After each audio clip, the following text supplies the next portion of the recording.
They're just great, man. Mornings are a little bit brighter with the Chick-fil-A Chicken Biscuit.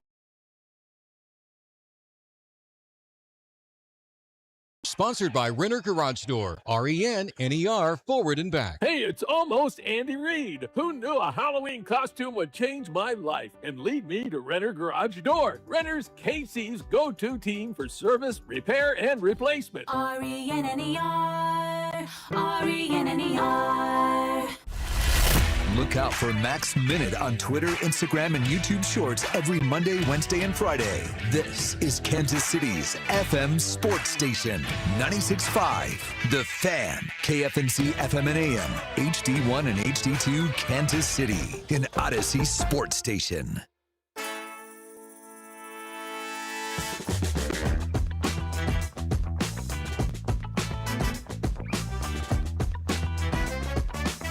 The time has come. Every host from all your shows are in studio together. You got Bob and Alex on camera. Soon it'll be Cody and Hawk Dot or J Dot over here. Carrington Harrison in studio with us as well. Dude, KU Insider here at 96.5 The Fan. Your squad balled last night, Carrington. He's looking like this. He was fired up. Yeah. Dude, he's so ready. It's too early for this nonsense. No, it's true, though, man. Like, you're a bigger KU fan than Jen. I put Matt Tate on the back burner and had Carrington Harrison right there. Why do you like our Jayhawks so much? Is that the energy we're going to have for this Chiefs? Why not? Well, Cody, where are you at? You ain't got my back here? Cody's a roo. He applied for I got Mark Turgeon. We got the second best local coach. Let's move on. Got your guy in K-State crushed. It is the Chiefs off-season show. Cody Tapp, Carrington Harrison, Alex Gold, Bob Fescoe, myself, Dusty Likins, all with you talking all things Chiefs in the off-season. Guys, we do something on our show called One Word. I want to go around, start with you, Cody. We'll go all around in a circle. One word on your perspective of last season for the Chiefs. I mean, it was awful. A miserable failure. I mean, is there some softer way to put it? They were a team that had gone to 3 straight Super Bowls and then finished a season in which they never really had a chance. We kept pretending maybe they'd start up, but man, it didn't. I mean, it was awful. Awful season. Disaster is the word I would use. I have been calling it meet the parent syndrome. If you remember in Meet the Parents, from the moment you meet Greg, everything that could go wrong in Greg's life went wrong. Think back to this Chiefs season. Everything that could go wrong went wrong. In the first game of the season, they lost their number 2 wide receiver. Their number 1 wide receiver was hurt and then suspended. Their left tackle was gone for a month. We still have no clue where he went. He also wasn't able to finish the season. Their quarterback tore his ACL throughout the course of the season. Of all the key players that people buy jerseys for and go out to see, there was a week where they were the problem. So, yeah, disaster. Yeah, I'd agree with that. I go shocking. I know now it seems easy, like, oh, we can predict this. Of course this was going to happen, but it was shocking. Nobody had them as a 6-win football team, with a top 10 pick in the NFL draft. So I'd go with shocking for the 2025 season. Yeah, I'd use the term mess because it really was. I mean, Carrington, you make a great point. It started out as a mess and it, finished as a mess with this team this year. And it never really got, off the ground. And in that first game of the year was kind of messy, but you're like, all right, first game of the year, not that big a deal. And as Cody kept saying, we did, and myself included, you just kept making excuses for when it was going to turn around. We should have all seen the Jacksonville game. That was the writing on the wall that this season was a turd. And we all should have looked at that game with the way that thing ended, blowing a 14-point lead, Chris Jones sleeping, pulling his Darren Peterson out there on the field doing that thing. And it's like, oh my goodness, that should have been the warning sign for everybody. I will say I could deal without Andy saying one more time, oh, we were close. Hell no, you weren't. Yeah. You were awful. You better not actually think that. That might be something you say to yourself in a media setting, but you better not actually believe, oh, we were like 3 passes away from getting it all figured out this year. No, there's a lot on Andy Reid too, guys, and I think everybody wants to play the blame game. For me, it starts and ends with Andy Reid because he's the guy who gets all the credit when they win Super Bowls. Oh, Andy Reid, and then they lose. Everybody's like, well, it's Veach's fault, it's Nagy's fault, it's get Eric Bieniemy back. Mahomes had we want to blame everybody else.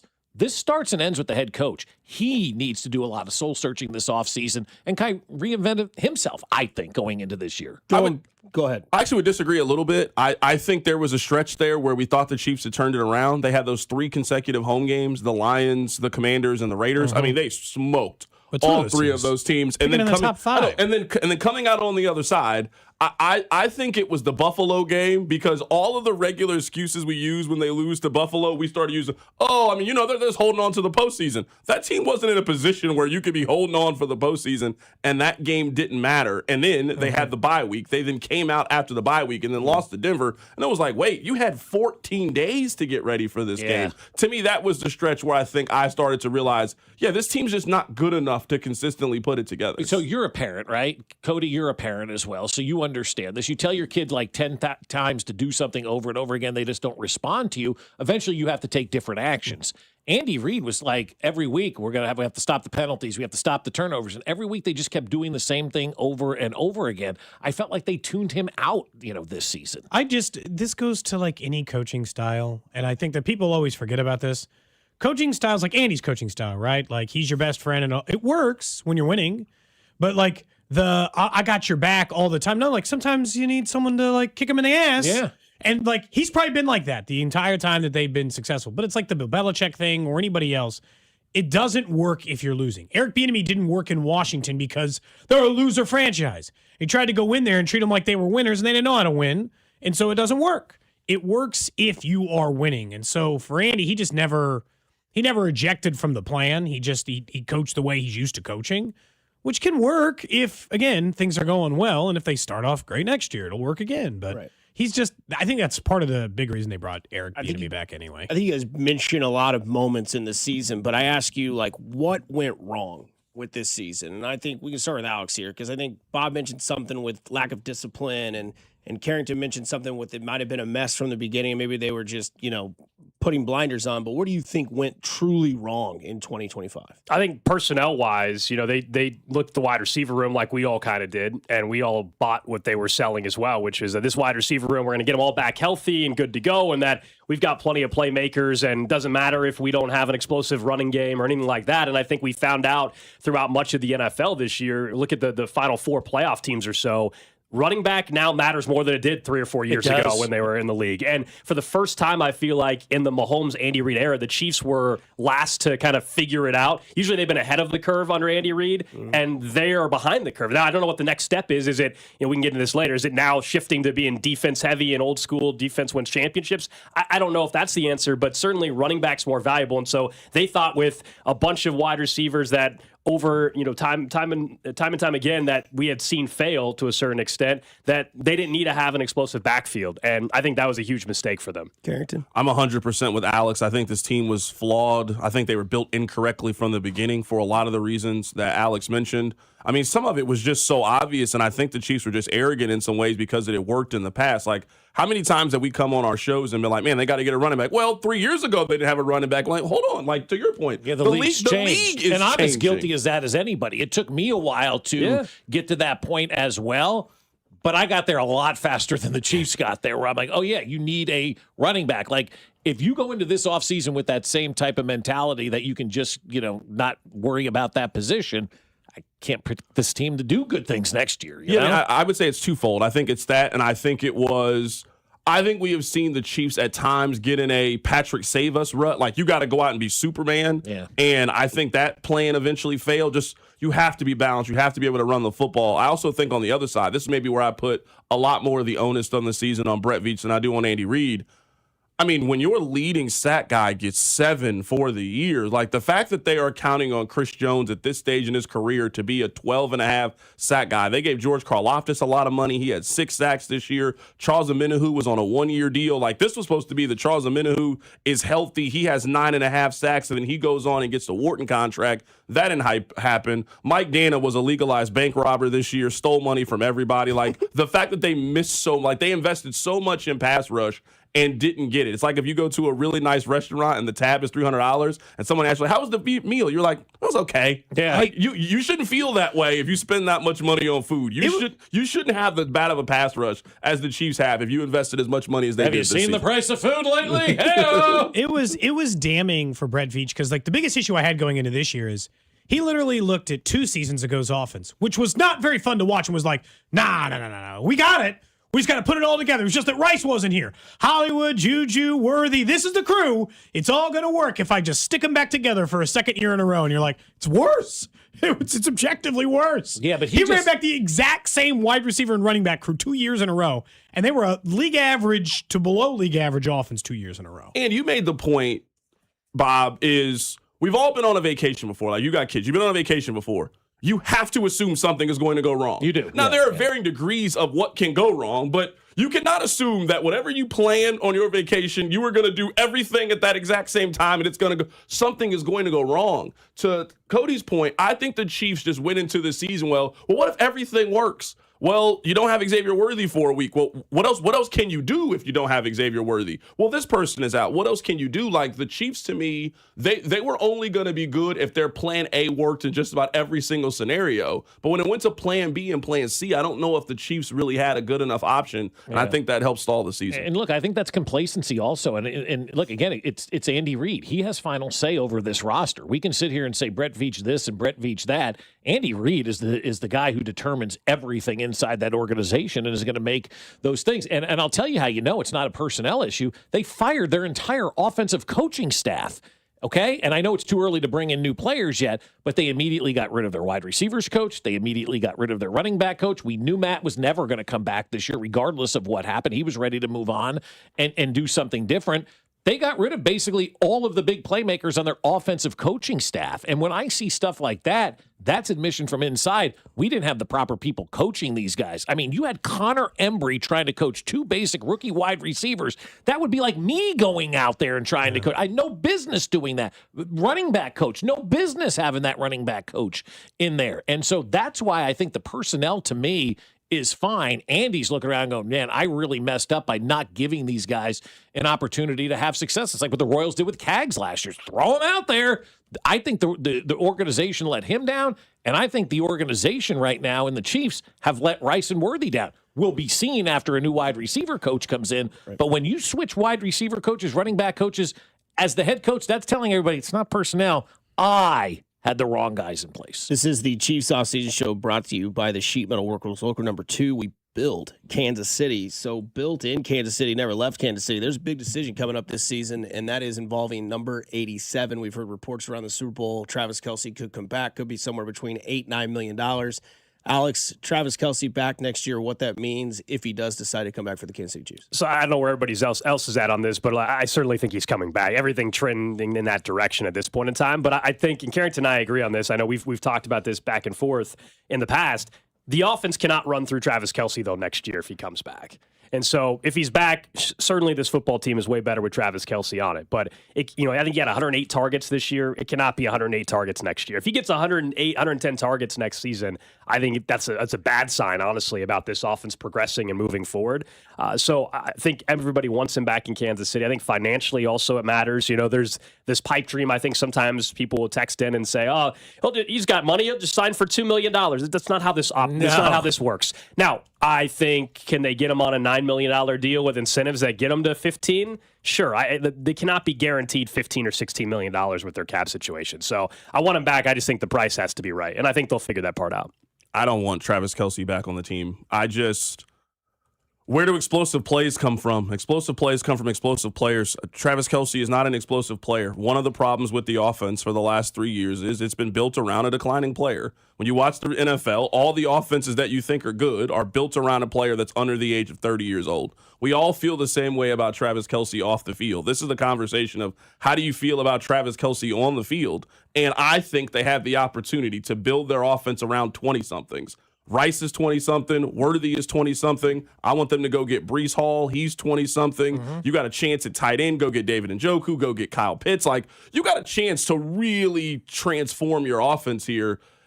We all know how this is going to go. You and I agree, Alex, but if Travis Kelce is back, they're going to throw it to him 90 times to 105 times next year. And we're just going to have some of the same questions about the offense that we have now. So for that reason, I'm personally just ready for the Chiefs to rip off the Band-Aid and just figure out how you move on in a different direction. He's still better than almost any tight end in the league. Plus, Njoku will be 30 this year, too. So, unless you're going Kyle Pitts might get franchise tag down in Atlanta. Kyle Pitts, he's I'm out on Kyle Pitts. He's Darren Peterson of the NFL. Well, he got himself his contract years undefeated moment. But with Travis, Yes. I would argue that the offense didn't run through him last year when everyone was healthy anyway. Yeah. If you look at yards per game, targets per game, catches, all of it, Rashee Rice was higher in all those categories than Travis Kelce, and they're both on the field. And if you get the right receiver coach in there, which I love, the best offseason move they're going to make is Chad O'Shea. No matter what player they get, I love this move of Chad O'Shea as a veteran wide receiver coach because now these guys have direction. You had two 20-somethings that had no idea how to play in the NFL being coached by, somebody who's no idea coaching in the NFL, shouldn't have been around the NFL, let alone coaching wide receivers in the NFL. So I'm interested to see what they can do with actual tutelage, and then you can run the offense through them, but always have Travis as that security blanket. Not saying you have to run the offense through him, but in a perfect world, you do run the offense through those two wide receivers, but those are two guys that just haven't had direction for their entire career. Now they have that, and I think we can get what we need out of those wide receivers. Rice, it's weird. Every time he's played 5 games in the last 2 years, essentially, and he's a 1,200-yard receiver on pace based on yards per game. So there is some real thought of he is still not a number. He's not Justin Jefferson or Jamar Chase, but that he is a perfectly fine number 1 target getting wide receiver for your team. But what Carrington said, Rice isn't explosive either. No offense. That's not his game. His game is essentially Travis Kelce's. I'll run slants and outs, and I'll get you 7, 8, 9 yards, and I'm going to need 8, 9 targets to do it. And part of the explosiveness in the offense that has him in there is Patrick Mahomes has gotten significantly worse at throwing the deep ball. Yeah. I don't. It doesn't put air under it. I don't know what the situation is on that, but some of it is definitively on him, and he hasn't been able to complete some of those. But yeah, Worthy, I can't figure out for the life of me why he can't figure out where a sideline is or why he Isn't won't that the jump wide for a receiver ball coach? That's or- where I But that's actually where the do coaching think. comes in. That's where you bring in a veteran coach who goes, see this line here? That's out of bounds. Yeah, no, I mean, that's the big hope, I think, for year 3 with Worthy is that, one, he's healthy in week 1 and isn't playing with a sling or whatever, or a brace or harness, whatever they called it, all year long. But yeah, that Chad O'Shea with wide receivers he's coached in the past is able to get him to actually have some success down the field. He got hot hands Hanen to catch the ball. All you had to do was throw in the toilet paper roll. He can get Xavier Worthy on the sideline. So I asked this with the Travis Kelce narrative. Do you think the unknown without him and Mahomes on the field at the same time is what's worrisome for some fans, or do you think it's just the attachment to what is the past? Because I'm with you two here. I'm ready for the next phase, and we've seen that. You're 6-11. You've got to change something up. The league moves on quicker than you think. Obviously, running backs and defensive line have now the narrative of successful teams in football. You look at Saquon in Philly last year. You look at Kenny Walker and Charbonnet for most of the year, and the defensive line in Seattle. Do you think there's a little bit of that with Travis Kelce and the move-on factor and the change that people are afraid of? I absolutely think it's the fan attachment. I mean, he's the greatest tight end in NFL history. Everybody loves Travis Kelce. He's done so much for the community. That's tough for people to move on from. And if you just box score it and you say, well, he had 900 yards last year, what's wrong with him? But I think it's nobody's saying he's washed or he can't play football. Carrington and Rob, 2-6. Carrington maybe said he's washed. Carrington, I think he's washed. He's washed, Rob. You know it. I actually still feel that way about Travis Kelce. I do think he's washed. So Carrington thinks that. I don't think he's washed. I just think, though, just looking at 900 yards, when you look at the amount of targets he got and all that, I think he would be perfectly fine. If you told me he was 750 yards next year, but on 80-something targets, that is actually more effective than 900 yards on 108 targets. That's my point about him moving forward. He can have a very big, impactful, way, but not put up the numbers. Couple of touchdowns, couple of red zones, do that thing. I'm glad to see you back on TV, though. The Muppets are back. You and Rob are back on the screaming and yelling. Miss Piggy, I don't know about her. That Kermit, I tell you, Carrington, he's washed. Kermit or Travis Kelce, who's more washed? I don't know, Rob.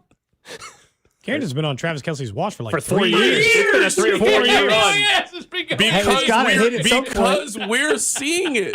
Travis Kelce can't run past people anymore. He's not more athletic than anybody anymore. He can't create separation. This is why I feel like I am the only Matt Nagy defender in Kansas City. No. Okay, that's fine. My bad. I apologize then. Because you can't find a fan, but I actually think this station as a whole kind of defends Nagy. Okay, I'm happy that we're all on the same page, because if we were talking about Bieniemy's time and Matt Nagy's time, there are some noticeable differences. Matt Nagy never had a number 1 option as the offensive coordinator. And they were top 10 or top 5 in every offensive category last year. So, I'm watching their team, and it's okay, I understand, part of Bieniemy's time, he had, 2 of the greatest weapons in the history of the National Football League. In their prime. And I would say then, his last year, he still had the last great version of Travis Kelce. If you're telling me that next year, I don't care who it is, it can be Worthy, it could be Rice, if they got a guy that's going to have 100 catches for 1,200 yards and 13 touchdowns, and that's who their offense is going to be built around. They're going back to the Super Bowl next year. Yeah. Ever since that moment, Kelce has been in a slow decline every year. To your point now, yeah, he had 800 yards, but if you're going to get 105 targets, every team in the league could generate a guy that's going to get 800 yards if I throw it to you 100 times. Not a tight end. I mean, there are only like 5 teams able to get that, and they all throw to their tight ends that much. Very few teams can accomplish that. We can look up targets right now. I would guess there's not a team in the league where the tight end got the most targets on the team like it is in Kansas City. Now, some of those guys, you're right, like Brock Bowers is going to get a lot of targets. Tyler Warren's going to get targets. But they also got Michael Pittman and Alec Pierce on the other side. Like, in this season, it was... Trey McBride, Kyle Pitts, and both led their team in targets. I'd have to go further down if Loveland did or not. How many did Drake London have this year? I'm just curious, out of curiosity. Because the Kelce to second on targets is a tremendous gap between him and everybody else. Oh, I got to look it up. Drake London targets, you're asking? 112. Oh, so maybe he was second on there. So they should have did. No, he had 118. 118 to 112. Okay, all right. But the part of the reason the separation with Kelce and Rashee Rice Injuries and is suspension. injuries. Rice targets per game is like 35% higher than Travis Kelce. I mean, they use him more when he's on the field than the other guys around there. I'm not saying it's everybody, but like if you legitimately go through it, I mean, these teams, like you're talking targets, these teams do throw it this much at Jawan Johnson and dudes and just don't get nearly as much out of it. So he's still better than most tight ends. That's my bringing issue. all this up, is it Travis Kelce? Is it the offense? Is it a Mahomes problem? Is it the training wheels? Is it the I know what I have, I know who he is, I know my connection, I'm going to make sure he goes through the offense first? And like, do you need to maybe take that away from Patrick Mahomes? Well, it's definitely a safety valve. I mean, I think we know the rapport that they have, and when you have wide receivers that maybe also have not been coached up very well, and they're lazy in their route running, and they're making mistakes, well, you're going to go to the guy you know who's going to be in the spot you know who he's going to be. So, I mean, we can get into Mahomes. Do I think he is part of the reason the offense has regressed? Yeah, there's some things. We talked about the deep passing. I think there's certainly some tendencies he's fallen back on, but the Kelce thing, I don't think it's necessarily a problem. I think it speaks to the greater issue with the offense, and you trust one guy that he's going to run the correct routes and be in the right spot. Well, and I don't think you need to remove Travis Kelce to let Patrick Mahomes grow as a quarterback. He's a very particular guy, and if you're not doing the things that are necessary, he's not going to have that trust in you. And I think that's fair. Like, you've asked these guys for years now to pick up the pace, be where I need you to be. Find an opening, come back to the whatever it is. And if he doesn't have the trust in those guys, well, that's on them to develop that trust with Patrick. Him and Travis Kelce share the brain. I mean, and I'm not asking for that to happen because I don't think we'll see that in Kansas City in our lifetime where you have two athletes that are on the same page like that. But the other wide receivers have to get closer to that than they are right now and get to a point where Patrick can trust them so he's not looking for 87. I will say Tyreek Hill's been begging publicly. That man wants back in Kansas City so bad. I'm not saying they want him back. He wants back in Kansas City. Him. Bad. He wants back. He just posted on Instagram during Super Bowl, him with Mahomes. Yeah. His knee's worse than Lindsey Vaughn's leg situation right now, I think, honestly. I mean, seriously, Tyreek Hill. That was out of pocket. Come on. I mean, you want to talk about washed. That's a flagrant two. I mean, you want to talk about washed. Tyreek Hill's as washed as you can get. He's a speed guy and has got a busted up leg. And, it's a sad deal that's going on with him begging to come back all the time. I take a bet that Tyreek Hill has more yards next year than Xavier Worthy, wherever he lands up. I mean, I would take that bet. Where do you think he's going to end up? I would not. I don't know if I would I definitely think he'll have more. No, I definitely. Because he could end up in like Arizona. Yeah, depends where he's at. I mean, he had like 1,700 yards 2 years ago. Yeah, you're not that far removed from being good. I'm just saying if we're saying that he's washed, and I feel like the tone of this has been that Chad O'Shea is coming in to save Xavier Worthy and save Rashee Rice. I think that's the start. I think you have to give those guys an opportunity. How many yards do you think Xavier Worthy gets this year? Like right now, if you had to put a number on it super early in the season, like right now, if I set the over under, it's 750. I'm taking the over. I'll take the under on that. I was going to say 650. I think he's an 800-yard guy. But if he can get you 650, he's a bust. Then he's a bust. Okay, that's fine. I'm not looking, but I'm saying, like, can he get better? Yeah, he can absolutely get better. I think these guys have been thrown into the lion's den with no coaching, with no instruction at all. Like, I think we're going to look back and realize how ridiculously wrong the Chiefs were by having these coaches in here that had no business coaching these guys at all. at all. I don't- They've had guys on their coaching staff that have no business being NFL coaches. I'd ask you, Carrington, I'm just pointing out if we are, and I know it's early, it's February, what does it matter? Sure. If we are talking about that they're bringing back Travis Kelce and we're taking the under on Xavier Worthy yards, their offense is going to struggle again. But next we year. don't know what else they've done. Like Did they March, sign Breece Hall? Yeah, Did they, exactly. Did March they 10th just is run it different. back? April 10th is different. May 10th is different. Like, I think each month our perception is going to change on this team. Is it crazy for Xavier Worthy to just have the Alec Pierce line? I mean, Alec Pierce was like a 500-yard receiver each of his first 2 seasons, similar to Worthy. Then And then took he the jump exploded. to 800. Then took the jump to 1,000. Like it's not crazy to me to think that Worthy could do that. What is your number that you're comfortable with? You want like season 1 Zay Flowers, 77 for 858 and 5 touchdowns? I think just given where he was selected, he needs to have at least 850 yards next year. Just, I mean, we're To talking think about that the first round pick's going to be worth it. Yeah. That's what I'm saying. Yeah. So talking about where he was. So that's why I'm like, if we're And you talking about traded up for it. if we're talking about he's a 650 guy, and you spent the first round pick for him, and you traded up to go get Xavier Worthy, like that player is a bust. And then at the end of the season, we are not picking up his 5th year option. Like I'm not picking up the 5th year I'm not option. picking that option on a guy. up. But if he takes the Alec Pierce road and he takes the jump to 875 next year, yeah, you pick up the 5th year option for year 5 and you see what you got there. Yeah, I'm just convinced that there's still something there. You know, a combination of this year was kind of a lost year with the harness all year that he was dealing with from week 1, and then I am banking a lot, Carrington, on the coaching switch. You know, and we're gonna that mean.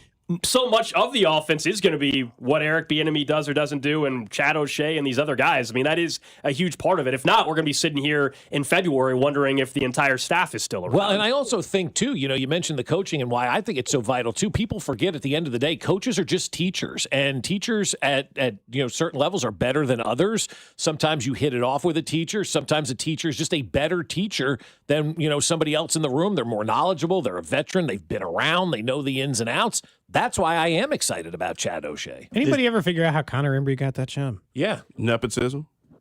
Knowing somebody. Who There did it he is. get? His he was at father high was school. Connor Embry. Yeah, I mean, his father played in the NFL. His pop yeah. played with Andy. Yeah. Yeah, So we just gave him a wide receivers coach job? Basically. I mean, no, Damn, I Carrington's gotta not know. wrong. I gotta That's know. how we got the job. I'm I gotta know not more hating on the man. No. Look at the man's resume. I am hating on Look at it. who his pops is. Yeah. I'm not No. saying I wouldn't also commit nepotism for my kid, but what I'm saying is I can still judge it because I haven't No, done I it mean, yet. I'm certainly judging it, but I'm just telling you that's how he got his job. You His asked the pops went to question, school and with Carrington Andy. said what nobody else in the room would. His I pops just have went to time. school with Andy. he hooked Connor Embry up with the job. He's been elevating from He was said less job. qualified than when I was applying for the UMKC basketball No job. doubt about it. This is the off-season scheduled show Might for the be better. Chiefs. The Chiefs off-season show is brought to you by Sheet Metal Workers Local Number 2. We build Kansas City. How do you build this team next year? It's off-season free agency moves. What do the guys want? We'll discuss next on 96.5 The Fan, your home for Kansas City sports. You're listening to the Chiefs off-season show with Bob, Dusty, Cody, Alex, and C-Dot. Inside the 10, he dives for the end zone. Touchdown, Kansas City. Brought to you by the Sheet Metal Workers Local Number 2. We build Kansas City. This is your home for Chiefs football. 96.5 The Fan. When the cold sets in across KC, AB May is the trusted name for keeping your home warm, safe, and secure. From furnace repairs to system replacements, we deliver reliable solutions in unmatched care and professionalism. Whether it's a sudden breakdown or routine maintenance, AB May is here to help. Trusted by generations of Kansas City homeowners, we're committed to doing things the right way every time. Call AB May at 913-732-9993 or visit us at abmay.com. Call your serviceman from AB May. In Kansas, truth is told in speed. Wide open, full bore, and no mercy. Season momentum earned 3 and 4 wide. Loud, intense, inches predicting outcomes. Blink and miss. They bang sideways. What just happened? Pure speed whipping across the plains. Hell yeah, boys! NASCAR weekend at Kansas Speedway, April 18th and 19th. Get your tickets now at kansasspeedway.com. Can I take your coat? Oh, you noticed. Yeah, I found it on eBay from a seller in Vegas. Pre-loved and perfect. She listed it and jackpot. Italian leather, classic trench silhouette. And did you see the braided buckle? Hang on to your claim ticket. Oh, I'll hang on to this forever. Have you been on eBay? There's so many finds. And I bet that diving watch would sell fast. Just saying. Find what you love, sell what you don't. eBay. Things people love. Hi, I'm Marie Maria, salon owner. You know the jingle. Now discover the facts about Ozempic, a GLP-1. There's only one FDA-approved Ozempic, made by Novo Nordisk. Learn about the real thing. Talk to your healthcare professional today. Call 1-833-OZEMPIC or visit Ozempic.com to view the medication guide and to learn more about Ozempic. Semaglutide injection 0.5, 1, and 2 milligrams.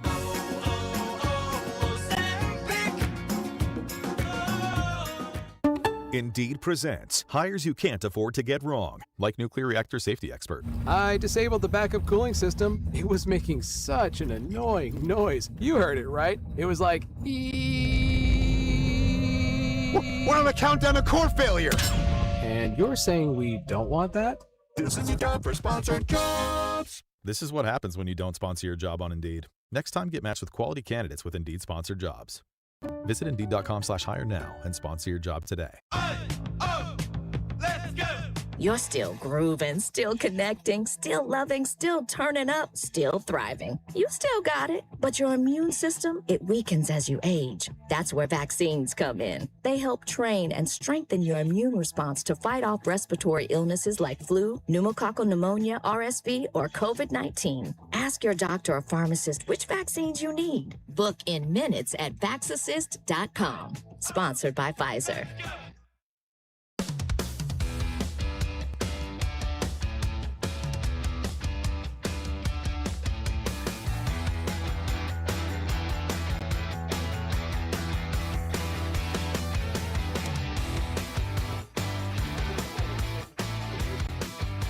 My Lord, here we are. Cody Tapp, Carrington Harrison, Alex Gold, Bob Fescoe, Dusty Likins. We're all with you here on the Chiefs off-season show here on 96.5 The Fan. Damn glad to have you. Smash. How many times? I mean, if anybody's off work and has the Tuesday off, you got a hell of a drinking game here. Because I'm ready to take a shot every time I hear the name Breece Hall in this segment. So we'll start again with Cody. We'll go around the room. Number one free agent move you want to see this team do this offseason? I mean, there aren't any free agent defensive ends, so I can't. That's also the issue, too. Yeah. Can't solve that problem. I'm not paying Alec Pierce, whatever the hell his number is. I'm with you. I'm not Alec Pierce. I'm like, no way. I just hope that's Xavier Worthy. Look, truthfully, I actually think the better running back fit is Travis Etienne. And I think he might be less than Breece Hall. So, sign a free agent running back as my number one move. I'll be honest. It's 3 a.m. in the bar. I don't think you can be super picky at this point. Any running back is better than your current situation. Algier and a different free agent running back would be a better fit. Dobbins and Algier together would be better. ETN, all those. ETN's probably my number one choice, but Breece Hall would be perfectly fine too. I'd also be fine with them waiting till the 40th pick to take a running back. If you took a pick and you did kind of what the Patriots did. But they got to pair with Algier or something. They need like a vet. I agree. I'm perfectly fine with that. I will go another option, and I won't say the name that you just said because I don't want you to be drunk. I will take Mike Evans on a 1-year contract. I like that. Yeah, I do like I'll that Mike a lot. Evans. To me, you just said you want explosive young players.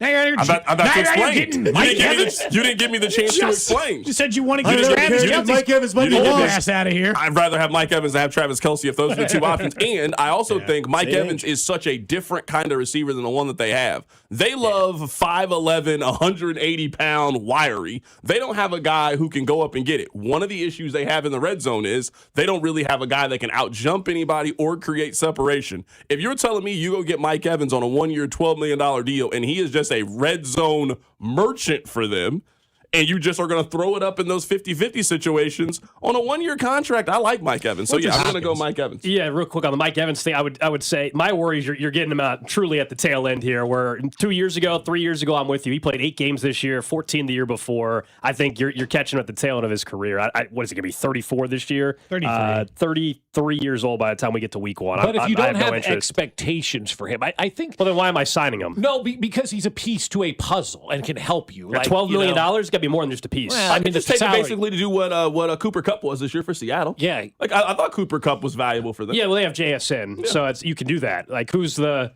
Well, you're supposed to have Rice and Worthy. Cody is telling me that's who Rice is when he's on the field. I just said there's some upper end. That's what he's telling me. He's not JSN. He's telling me that's Rasheed Rice. Yeah, I don't worry about the salary cap. It's all bull, and they'll figure it out. So that's a piece that I've liked Mike Evans since he was drafted. Like his whole I've liked him the last 10 years, just not in year 12. No, but I think I do at this point in time because I'm kind of with Carrington. We need a taller, bigger wide receiver that we have not had here. And quite honestly, as you mentioned, mentioned with Patrick Mahomes earlier how he needs to play better. I'm getting to the point now where I want to give Patrick Mahomes guys that he knows he can already rely on too, and not have to think, oh my God, is this guy going to be there? If he's got Mike Evans and Travis Kelce that he knows he can rely on, hopefully by having those guys picks up the pace of everybody else too. So that type of wide receiver, I think we're all in agreement that that's just something they have not had in this offense. You're just arguing it's not Mike Evans anymore. I'm just really worried, guys, that take Carnell Tate now that he's playing 8 games this year. I wonder if this is just who he is now. A guy that had 10 straight 1,000-yard seasons you like or something. Carnell Tate? No, we'll get to the draft stuff. All right, my bad. Not necessarily. All right, I want to say I think the wide receiver class this year, if it was next year, Tate would be the 4th or 5th receiver off the board. Free agent question. I think Tate's a second-round pick. Well, okay, so we're not too far off. Yeah, I think he's a second-round pick. I think he's overvalued this year because the wide receiver class isn't great. I think he's overvalued because of where he went to school. Like, something tells me... They got a hell of a track record there, That's what I'm saying. But pretty good one. I'm saying, if you just look at his stats and you tell me that kid went to Wisconsin, we are not talking about him being the 9th overall pick. We like Carnell Tate because we like JSN, because we like Emeka Egbuka, because we like Jeremiah Smith. That's what I think the Carnell Tate hype comes from. For free agency, for me, it's running back as well, because in the draft, you can go ahead and everybody maybe wants Jeremiah Love or whatever. I think it's a mistake based on positional value. You can get a free agent running back. Let's say it's Tyler Algier. Was he $8 million a year, $7.5 million a year? I can get more explosive, pair him up with Brashard Smith, take a running back in the 3rd round as well, and all of a sudden I got 1, 2, 3. I think that works versus spending a premium pick. I know I can't go probably and find a free agent defensive end, and if I do, it's going to be very expensive. I'd rather use that premium pick on a position that's going to cost me way more in free agency versus a running back where I can find one of those in the free agent pool versus spending a top pick. I want to ask this, because do you think Breece Hall is the most common name? Because I've asked you guys before that the Jets could use the franchise tag on Breece Hall. Do you think he's the most wanted player in the running back position because we all think it's the most important need for this offense to kind of expand its way out, or he's the most known player? Because other free agent, I love the ETN take, 27, just slightly older than Breece Hall. He's also the youngest, but there's Rico Dowdle. There's guys like that are out there as well. Kenneth Walker, I think, sealed his new deal with the Seahawks. He's not this going week. anywhere. He'll win the MVP and do all that with the Super Bowl. Plus, they don't have Charbonnet next year. Overpay. Which they can. They have a rookie wide receiver contract. They already paid Sam Darnold. They have the money to spend on that. Why not use the money in the luxury? But do you think that Breece Hall is the name because he is the biggest name, or because he's just the most attractive piece in all the running backs? I think it's the name. I also think Chiefs fans know that was a name at the deadline that everybody was kind of talking about. So it's a combination of probably both there. Javonte Williams is out there too, and he's 25. Yeah. I think Javonte Williams, again, the injury history probably would scare me off a little bit. I know he had a great year with Dallas, but the reason why he was available for Dallas is because the Broncos moved on and they decided to sign another injury. They got him for the same price the Chiefs got Elijah Mitchell. You just think back to No, I know. I'm with you. It's crazy. This is why I just think they can solve this running back problem through free agency. I don't think they need to do it in the draft. And that one too. I mean, that's another miss by Andy Reid. I mean, you bring this guy in, you say, go get this guy. You bring him in here, and then he never sees the field. Is that coaching? Is that not trusting this guy? That's a big miss by that organization. And then you brought the Dameon Pierce guy in, and you're not playing him because he didn't know how to block. Come on. Yeah, to your point, I don't know who this is, if this is Veach's fault or Reed's fault. 2 free agent signings, they identified very early, this guy can't play for us. Yeah. Elijah Mitchell was one of them. They went out and got Elijah Mitchell very early, and Christian Fulton. Christian Fulton was getting healthy DMPs for most of the season. That was their big swing on defense. They only signed 1 defensive player this year, and you identified a training camp that this guy couldn't play for you. So, I mean, there's a lot of reasons why the season went the way that it went. One reason was they didn't get a whole lot from their draft class this year, and they virtually got nothing from their free agent class this year. And I think eventually all those things just kind of catch up to There's a disconnect between the front office and coaching staff. I think at times to your point you just said, I mean, clearly, as you said, I don't know who's more to blame, but there is a disconnect of getting the coaching staff maybe to play younger players or front office in an agreement. We've talked for years how top to bottom it's the most best run organization. I think to a certain extent that was true, but if we're acknowledging that the front office and the coaching staff are not in sync, well, then I don't know if we can really say that anymore right I think now. Nate Taylor said as much. Said sometimes they've been drafting for what the coaching staff wants, not what Brett Veach wants to draft. That's exactly right. And so if that's the case, well, then, at some point you guys have got to get on the same page that, well, some of these players you don't like. I did, by the way, look up all the market values of running backs. You know what they say they'll make? Breece Hall, market value $10.4 million per year. I'm good with that. Javonte Williams, $7.3. Travis Etienne 6.8, Tyler Algier 1.8. Yeah, that's a big range of salaries. But Brees Hall, you That's what you're know, getting Algier for 1 point. I mean, sign me up. I mean, Sign me up right now. Brees Hall and come on him, in. you know. 5-year, $10 million deal. Because you're going to need more than one option Sure. at running back. So maybe Probably it's a free agent and a draft and whatnot. But no, Cody's right. I mean, like, people want to sit here and go, Veach this, the scouts this, the coordinators this. Andy Reid is the final say on everything in that organization. And if Andy Reid doesn't give the blessing, then it doesn't happen. It's like you go to him and go, I got these 3 guys. Which one do you want? Andy, I'll take player A. Okay, we're taking player A because that's who the head football coach wants. And that's just the way it goes, you know? Save the neck for me, Clark, because I don't think running back is the biggest free agent move this offseason for the Chiefs. Yeah. I think their biggest free agent move should be defensive end. Yeah, I'm This is not a great deal. There's not a lot of options. Trey Hendrickson is the only name out there right now. And if you're going to do 1 year for Mike Evans, I would come back and I'd say I do 1 year for Trey Hendrickson. I think the defensive line is the second most important position group in all of the NFL now, and the Chiefs rot at that position. Yeah, the defensive line is my number one offseason priority, but as far as free agency, I just don't think you can. Like, they're going to sign a defensive tackle in there free will agency. be a trade, I'm sure. They will sign a defensive end. I just don't think there is the clear, all right, we're going to go get our guy, and he's a 10-sack guy. That guy doesn't really exist, I don't think, in free agency. I also think there could be a chance, and we just have to kind of look it up more. Like, we're only talking about free agents. Like, the same way that they acquired Frank Clark. We all know there is going to be a player who is unhappy with his contract, and that team, kind of like we're going to assume talk about Trent McDuffie, their team is on the fence about paying that guy. Are the Chiefs going to be more available in that market, make a trade, go get that player, and then move on? Because, like, if you're telling me the best defensive end prospect is Jalen Phillips, I'm okay. Rob really wants the Chiefs to sign him. I'm not super interested in signing Jalen Phillips. That's kind of it in terms of just proven pass rush, a guy that you can just drop into the defense, and he has 8.5 sacks next year. That guy just doesn't exist in this class. And they don't exist because their teams lock them up. I mean, they're going the way of the quarterback, the wide receiver, the running back now. Defensive ends that can play don't reach free agency. I will say that this is like, for the stuff that we talked about with Brett Veach, where I do not give him a pass, but I think his job has been made harder by the coaching staff. We talked about this for probably starting 5 years ago.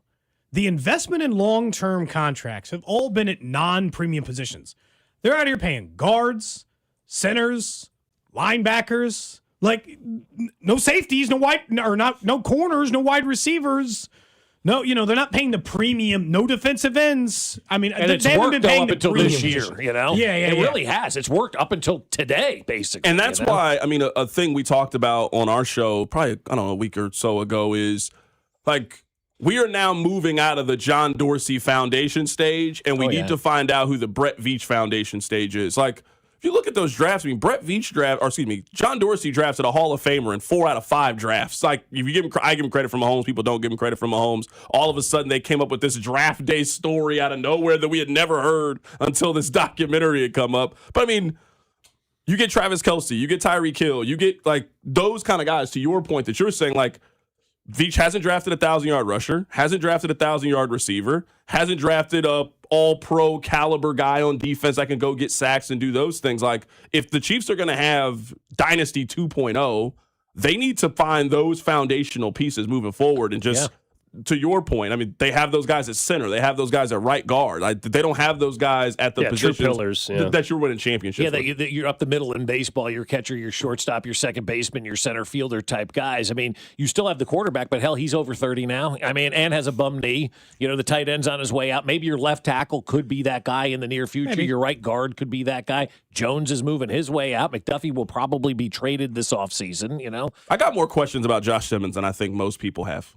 I mean, which part of it? I mean, not even the off the field. Like, I don't know what happened. Nobody knows what happened. I mean, this is the second season in a row that Josh Simmons could not finish because of injury. He couldn't finish at Ohio State. He couldn't finish in Kansas City. Like, that was a freak injury, though. Here, agreed. That's also his arm got caught or whatever it was, right? That's also football. Like, we kind of joke with the text line sometimes. Like, the text line doesn't count the injury if it comes from a certain place, but it counts if it comes from your hurt is hurt. Hurt is hurt. You're right. Rehab is rehab. Yeah. Some people are just a magnet for it. So, and for 2 straight years, you couldn't finish. That's the guy that we're just penciling in for 10 years, and we never got to worry about that. okay, let's see how that happens. So I'm not saying they're in the exact same spot they were in at left tackle a year ago. Like, they do have some certainty. We do know who the left tackle is, but can anybody say that Josh Simmons is going to play 17 games this year? And that's just, we don't have to spend any amount of time worrying about it. So that is something I am a little bit concerned about as they move forward. So the number one acquisition around the table for free agency is defensive end. For free agency, running back. Yeah, running back, just based on the options. Well, based on the options, yes, but like dream, I want to, Yeah. Their need is defensive line, but yeah, Big time. Yeah. Because I wonder what you would do with a guy like a Joey Bosa or like a Hassan Reddick. I don't know what the money they're going to get. They're free agents. They're UFAs. You're going to have to go get some sort of veteran, I think, on this defense. I don't think you could have a successful season as if we might think they could if you had a crystal ball to say we're going to get all of our talent on defense through the draft and we're going to get all our veterans and improvement players in free agency on the offensive side.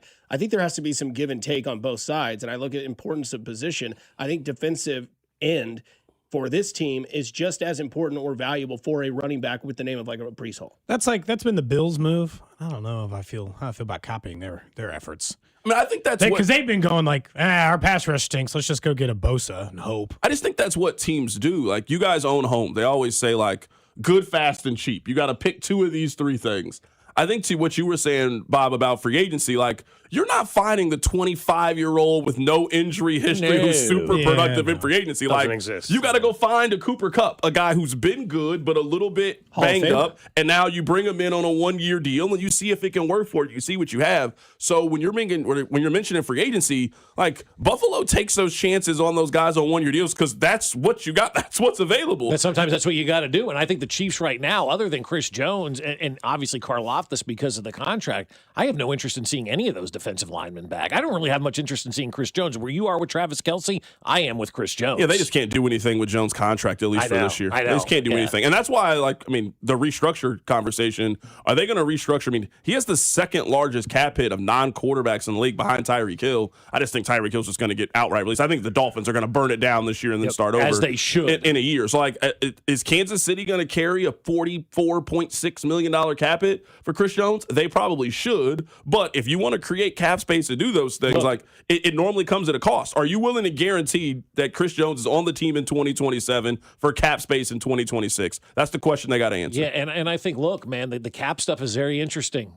Denver's done with the Russell Wilson stuff, and they made the playoffs in 2 years with having that cap hell that they were in. They went from the 7 seed to the 1 seed, and they were in cap hell with Russell Wilson. And everybody said, they're not going to be able to do it. They're not going to be able to do it. Well, officially today, they are out of that contract with Russell Wilson. And what do they have to show for it? An AFC championship game and a playoff appearance the year prior. So if you want to move on from a guy, the precedent has now been set in the NFL that you can make the playoffs, even with a terrible cap number. So speaking of moving on from a guy, I want to ask you guys all this question. Cody, we'll start with you. Do you think the best of Trent McDuffie is beyond, or do you think it's already happened? And what do you do with Trent McDuffie in this offseason? I mean, look, if this goes back to the same thing. If the Sauce Gardner trade's out there, it's been nice meeting you, Trent McDuffie. Yeah, right. You're an excellent interview. You seem by all accounts to be an excellent guy. You are an excellent football player. I'll see you later. But this is a business. If the price is significantly lower than that, then I'm not in a hurry to trade all pro corners. But I don't think we discuss enough probably all pro corners or just corners in general. They might age the second fastest next to running backs. I mean, they'll be out here. Like, Nnamdi Asomugha was acting 2 years after being an all-pro. I mean, you can get out of the league in a hurry at corner. And so, if there's that kind of value on the street and I can just give Jalen Watson a little money instead, I'd probably tinker with that. But it's got to be a haul. I got a little bit of an issue with you here, Cody. Just a small issue. We can't talk about how they've invested in non-premium positions, and then a premium position comes up, and it's like, well, I mean, they paid Trey Smith, so now they can't pay Trent McDuffie. Like, that's the contract they should have given to the corner. It's more just about, and some of this is just team. That is their strength. Their strength is developing corners. Because is Dave Merritt still here? Yeah. Spags still here? Then I think they can figure out that position. That's all. Yeah, no, Dave Merritt's really good. But I think also, too, when we're having this conversation in the moment, we need to go back a couple of years and realize how we got to this place. Because Chris Jones really effed this whole organization up. I'll just say that, because when the Chris Jones contract situation came up, from talking to people about this thing, in the moment and as it was going on around the league, nobody expected the Chris Jones thing to get ugly the way that it did. They figured they would get a contract done with Chris Jones. And I was told the plan that offseason was to get the Chris Jones deal done, then work on an extension for Trent McDuffie, and maybe work on an extension for Rice as well.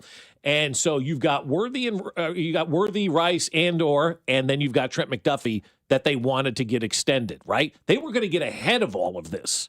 And then Chris Jones decided to have two goons with him up in a press box and JCPenney Sears suits, and they sat up there, and the deal didn't get done. They should have walked away from the deal then. I don't disagree with you. They should have walked away because the issue is. I don't disagree with you, but that's how we got here. Like, they wanted all of these guys signed a couple of years ago. You gotta always assume something. But I know, but the Chris Jones thing, because all the conversation was like, yeah, we're going to get done, we're going to get it done. And then those two, nutbags show up, and here we sit, and they couldn't do anything else because this thing was looming. But they eventually caved to Chris Jones. Like, the Chiefs, they have been really, really good at our price is our price. And if you were not fine with our price, then you were happy to go play for somewhere else. Unless you're Kelce, Jones, Mahomes. But say what you want about Chris Jones and his agent. They won the negotiation between the Kansas City Chiefs.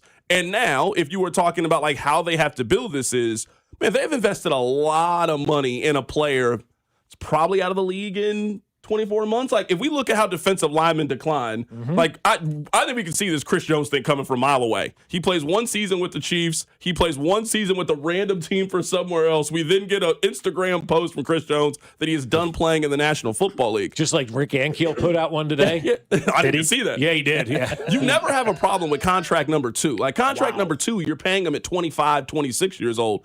The issue is when you get to contract number 3. This is why I wouldn't. I know you're asking about McDuffie, but while we're talking about Chris Jones, this is why I would not restructure the Chris Jones deal this year. I would just eat the massive cap hit this year. That way, you're easier to be set up in 27. I know Cody and I disagree on this, just what next year is. I think the Chiefs are more likely to be fighting for a wild card spot than be the number 1 or number 2 team in the AFC. And if that's the thought, I think you're better off dealing with the repercussions of a massive cap hit in 26, so you're set up better in 27. And that's the Chris Jones situation for me, at least. And I think you're absolutely right on that, because as soon as the season ended, I was talking to people around the league, and I'm like, what do you expect? And they're like, I wouldn't count on this being a Super Bowl contender next year. And so, Alex, I think that kind of falls into what I've been hearing is like, we're going to eat it maybe in 26 a little bit, and then 27 is when they expect to be back, and 27 is when that contract does fall off the books for Chris Jones. So I'm with you, man. I'm not extending him. I'm not going to rework his contract. It is what it is for this year. We got to move on. I got to say, getting rid of him, I already hate their defensive line. I sure as hell don't want to imagine it without their best. I'm not saying to get rid of him this year. You just eat the. He's playing for you, but at the 40 whatever. Bob said he'd trade him. That's why I was bringing. I trade anybody though. I would trade anybody on the team other than the quarterback, and I've said that for years. Everybody's got a value that can't be touched, and if it does get touched, you're like, yeah. I mean, they traded Tyreek Hill. They will show you. They will trade anybody. Yeah, I just don't think. I mean. I don't know that Jones has any trade value. That's what I'm saying. I think a lot of times in the offseason, it's like, well, this guy's underperforming for us, so let's just pawn him off on some sucker. Let's just try to get a second-round pick. Now, in fairness, I'm not giving you a second-round pick for Chris Jones. In fairness, there are a lot of NFL teams that are suckers, though. I mean, there are suckers out there. Let's not pretend like they're on teams. I can't argue that. That'll do some stupid stuff. I can't argue that. It's so funny with the money because, I'll go through the cap numbers and all of a sudden it was like 2 weeks ago, Alex, I tell you something. I realized Jalen Moore is the 5th or 6th highest paid player on the team. And I'm like, is there a team out there that wants him? He's going to be your right tackle next year. I actually think they should extend him. Could they? So I told Alex, I said, you either got to trade him or extend him. Yeah, I think extend him. He's the guy you don't play under that contract number. I'm with that ain't the number. I think we're not paying him as the 6th highest guy. You either extend that guy or you decide the guy who you didn't even want in training camp, Esapole, is good enough to do the job. But it can't be both. You can't just pay him the 6th highest salary on the team. No, that's a fair point, but they like Jalen Moore. So to your point, extend the guy. I think you have to extend him. I think his cap hit's $14 million. With an extension, you can get his cap hit down extremely low this year. Yeah, and then just have flexibility to do some other things. Yeah. So, I would extend Jalen Moore this offseason. Not worry about right tackle for a little bit. Right, right and left tackle figured out. Yeah, it's okay to say, let's just, these guys are good. They may not be the best, but they're good. Let's just take care of business. They got Darren Peterson at left tackle, though, so that's the problem. Yeah, that's a good point. Do you have full trust with his offensive line moving into the next season? I feel like we have this with right now with the Royals pitching rotation. There's no conversation about it, but Reagan's has obviously been hurt throughout the last couple of years. Seth Lugo's getting older, but yet here we are. The offensive line doesn't seem to get a lot of talk about it, but do we believe that this unit as an offensive line is one that is good to go, no questions asked? To Carrington's point earlier, I mean, there's certainly availability questions with Josh Simmons. Jalen Moore is a fine right tackle, but Josh Simmons, the upside still, I mean, I think when we did see him play, he does have all-pro potential, and so that part's exciting. We all know about the interior. Even with Kingsley, I thought Kingsley's going to be perfectly fine now as a left guard. I actually don't think we're going to have to worry about him as a guard. I know what he was supposed to be, but yeah, I don't think they're going to be like the best offensive line in football. But yeah, the offensive line is more than serviceable. That should not be the excuse or why Mahomes is doing this or that. That should not be the problem next year. Because the money that unit makes, it should be a top 5 offensive line. I agree. And the resources. Maybe they should have got rid of Andy Heck, too. Yeah, maybe I'm the only one that feels this way.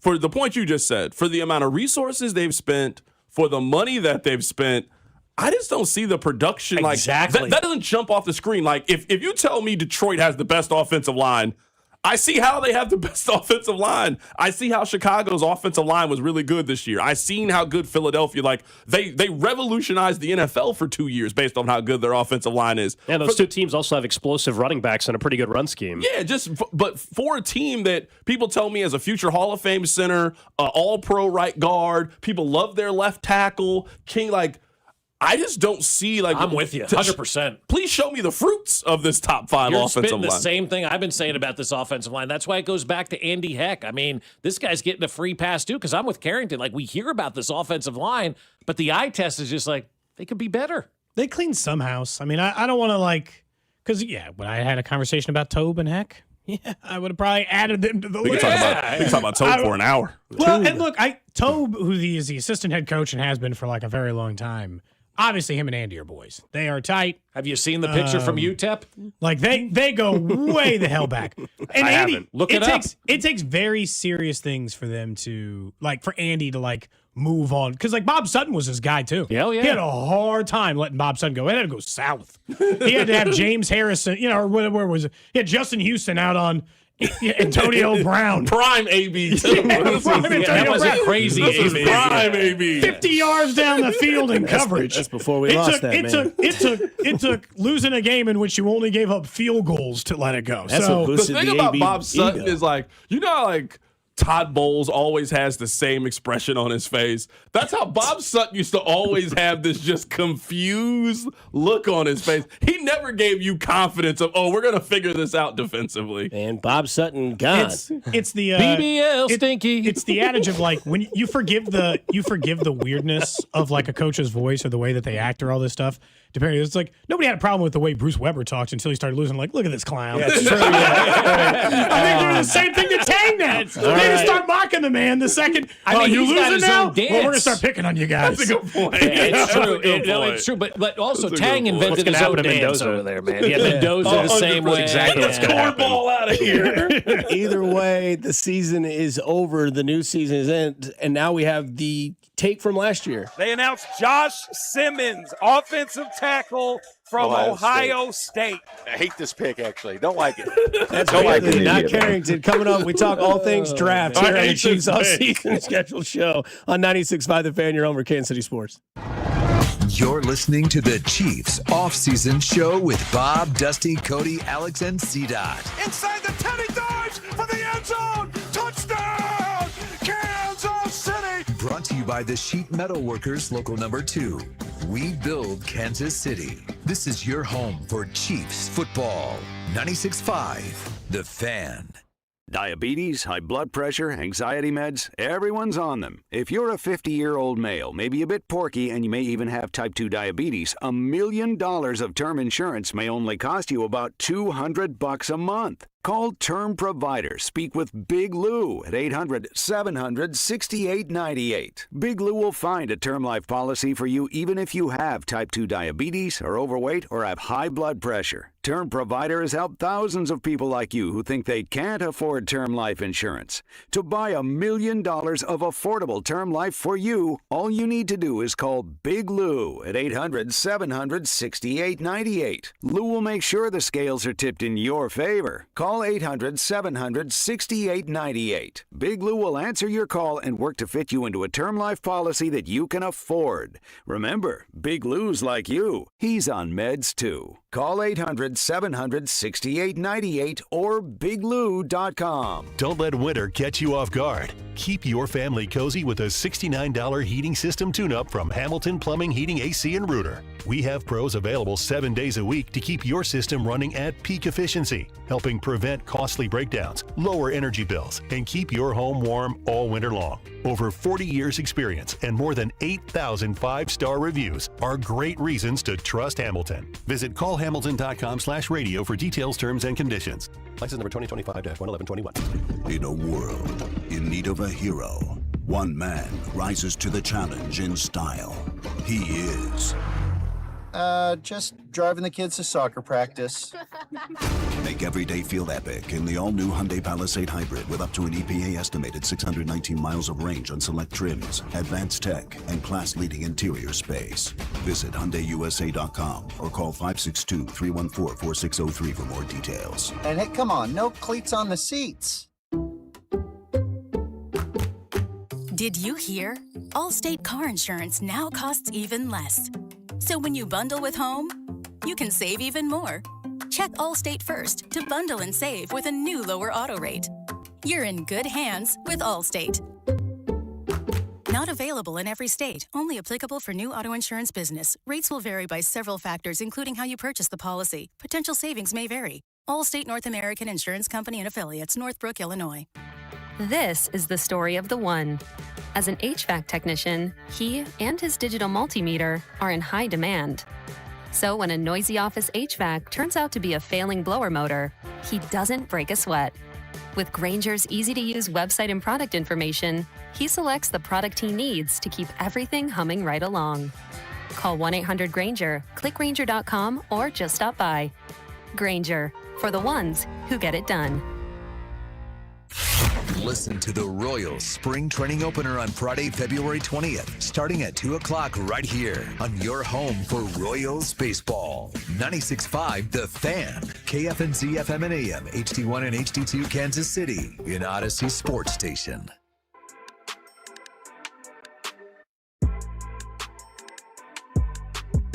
Hour number 2 of the Chiefs offseason show here on 96.5 The Fan. Chiefs offseason show brought to you by the Sheet Metal Workers, local number 2. We build Kansas City. We got everybody in studio. We got myself. We've got Cody Tapp. We got Dusty Likins, Carrington Harrison, Bob Fescoe. I think it's the first time we've all been together since we switched from 610 to 96.5, right? Isn't it the last time we were all in this studio together? Is that right? I think that's right. No, there had been something during the football season. You guys everybody at once? Yeah. Do you enjoy this or do you hate it? It's fun. It's different. Okay. Yeah. Do you like it? It's in the middle of your show. And now it's in the middle of our show. You should be asking me this question. You guys will already be here anyway. I'm the one that had to get up. You're going to have 9 shows off you're in the gonna first be off month at, of baseball. You'll be off at 4:45 20 times. Logan Weber to come in at 5 p.m. He's to about do to the have drive. 47 half days, man. Can't Wow, come in that's crazy. extra hours. Dude, you opened the Pandora's box and they went right after you. Yeah, that's crazy. I mean, ask me, how do I like them? God. I mean, I got to get up early. You get days off. Man, why y'all hating? Man, like they just We asked you to come in at 9.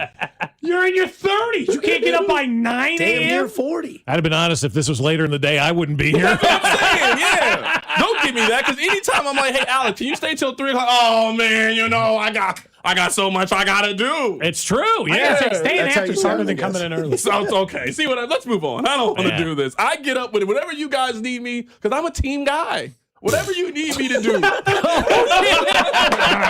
you on the round table this year at 9 a.m.? I got to do television. By the way, we save it for 9:45. We have Darren Peterson was trying to say last night.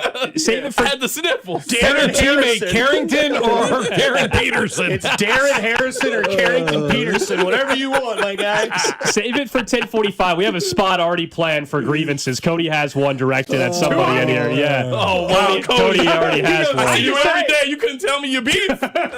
Well, we'll find out what it is coming up around 10:45. I do want to talk back into the offseason, though, guys. The draft. We've discussed free agency a little bit. We know they have the 9th overall pick. Just what is your thought on how they should handle that pick? We can get into some more specifics, but just 9th pick. We know Brett Veach has never been able to select somebody this high.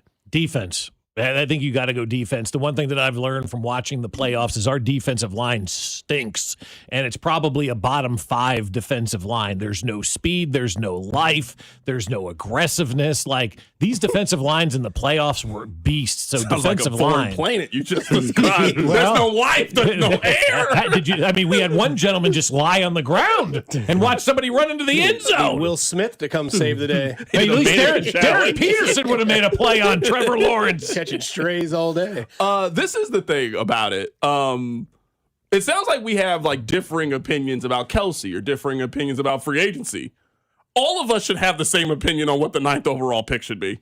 You cannot draft Jeremiah Love with the 9th overall pick. I agree. You cannot draft Carnell Tate with the 9th overall pick. Now, I don't know how the board is going to be. With these mock drafts, I hate it. We're like, oh, this guy was projected in mock drafts. Well, mock drafts are wrong. Like, I don't know. How am I basing it off something we know is incorrect? They have to go defense with the 9th overall pick. Have to. Or they can trade back and pick up additional picks, but their first-round selection has to be a defensive player. The problem with trading back is universally it does seem like everyone's going to say that this is a pretty light first round. So in a year where someone might say there's 15 or 20 first-round grades, it might be 10 or 12 this year. Trading back, you might. Of those guys, yeah, I mean, they are I almost can confidently say for the rest of Patrick Mahomes' career, they will never pick this high again. This is it. They better not. They better not. But to be fair, a lot of fair, people are fired if they do. They also might not have as few picks. They only have 6 picks. So part of the conversation of trading Trent McDuffie is you just need more ammunition. Right. The Seahawks had 11 draft picks last year. They've had, I think we looked it up, it was 31 draft picks over the last 3 years. So yeah, if you're going to keep getting that many chances at young players, you eventually hit and you can see what you can turn it into. Yep. The fact that they only have 6, and this is why whenever we have those conversations about the trade deadline, it's like, oh, I would trade for this guy, I would trade for this guy. Well, yeah, eventually all those 5th-round picks that you were willing to give up, now you don't have them when you need the ammunition to go get young talent to reposition the team. So if you're telling me they have the 9th pick, they move back, they get 12, and they pick up another pick. I'm not unhappy if that's what they end up doing, but we all should be on the same page. Their defensive line is by far and away the biggest problem that they have as a team. You can figure out running back, you can figure out these things. They need to figure out defensive line immediately. It has to be a defensive line, man. And I think you kind of hit it earlier. You said defense, I thought maybe you were talking about how John Dorsey had those Pro Bowl picks because he was picking when the team obviously wasn't that great and they were building that franchise. This is by far and away the most pressure in the offseason, I think, goes to your general manager and Brett Veach. I think he's got the most pressure on this team because he does have the pieces out there that you really don't need the 9th pick for when it comes to quarterback, maybe even a wide receiver if you believe in these guys and you believe in Chatty O'Shea coming in here and changing the narrative.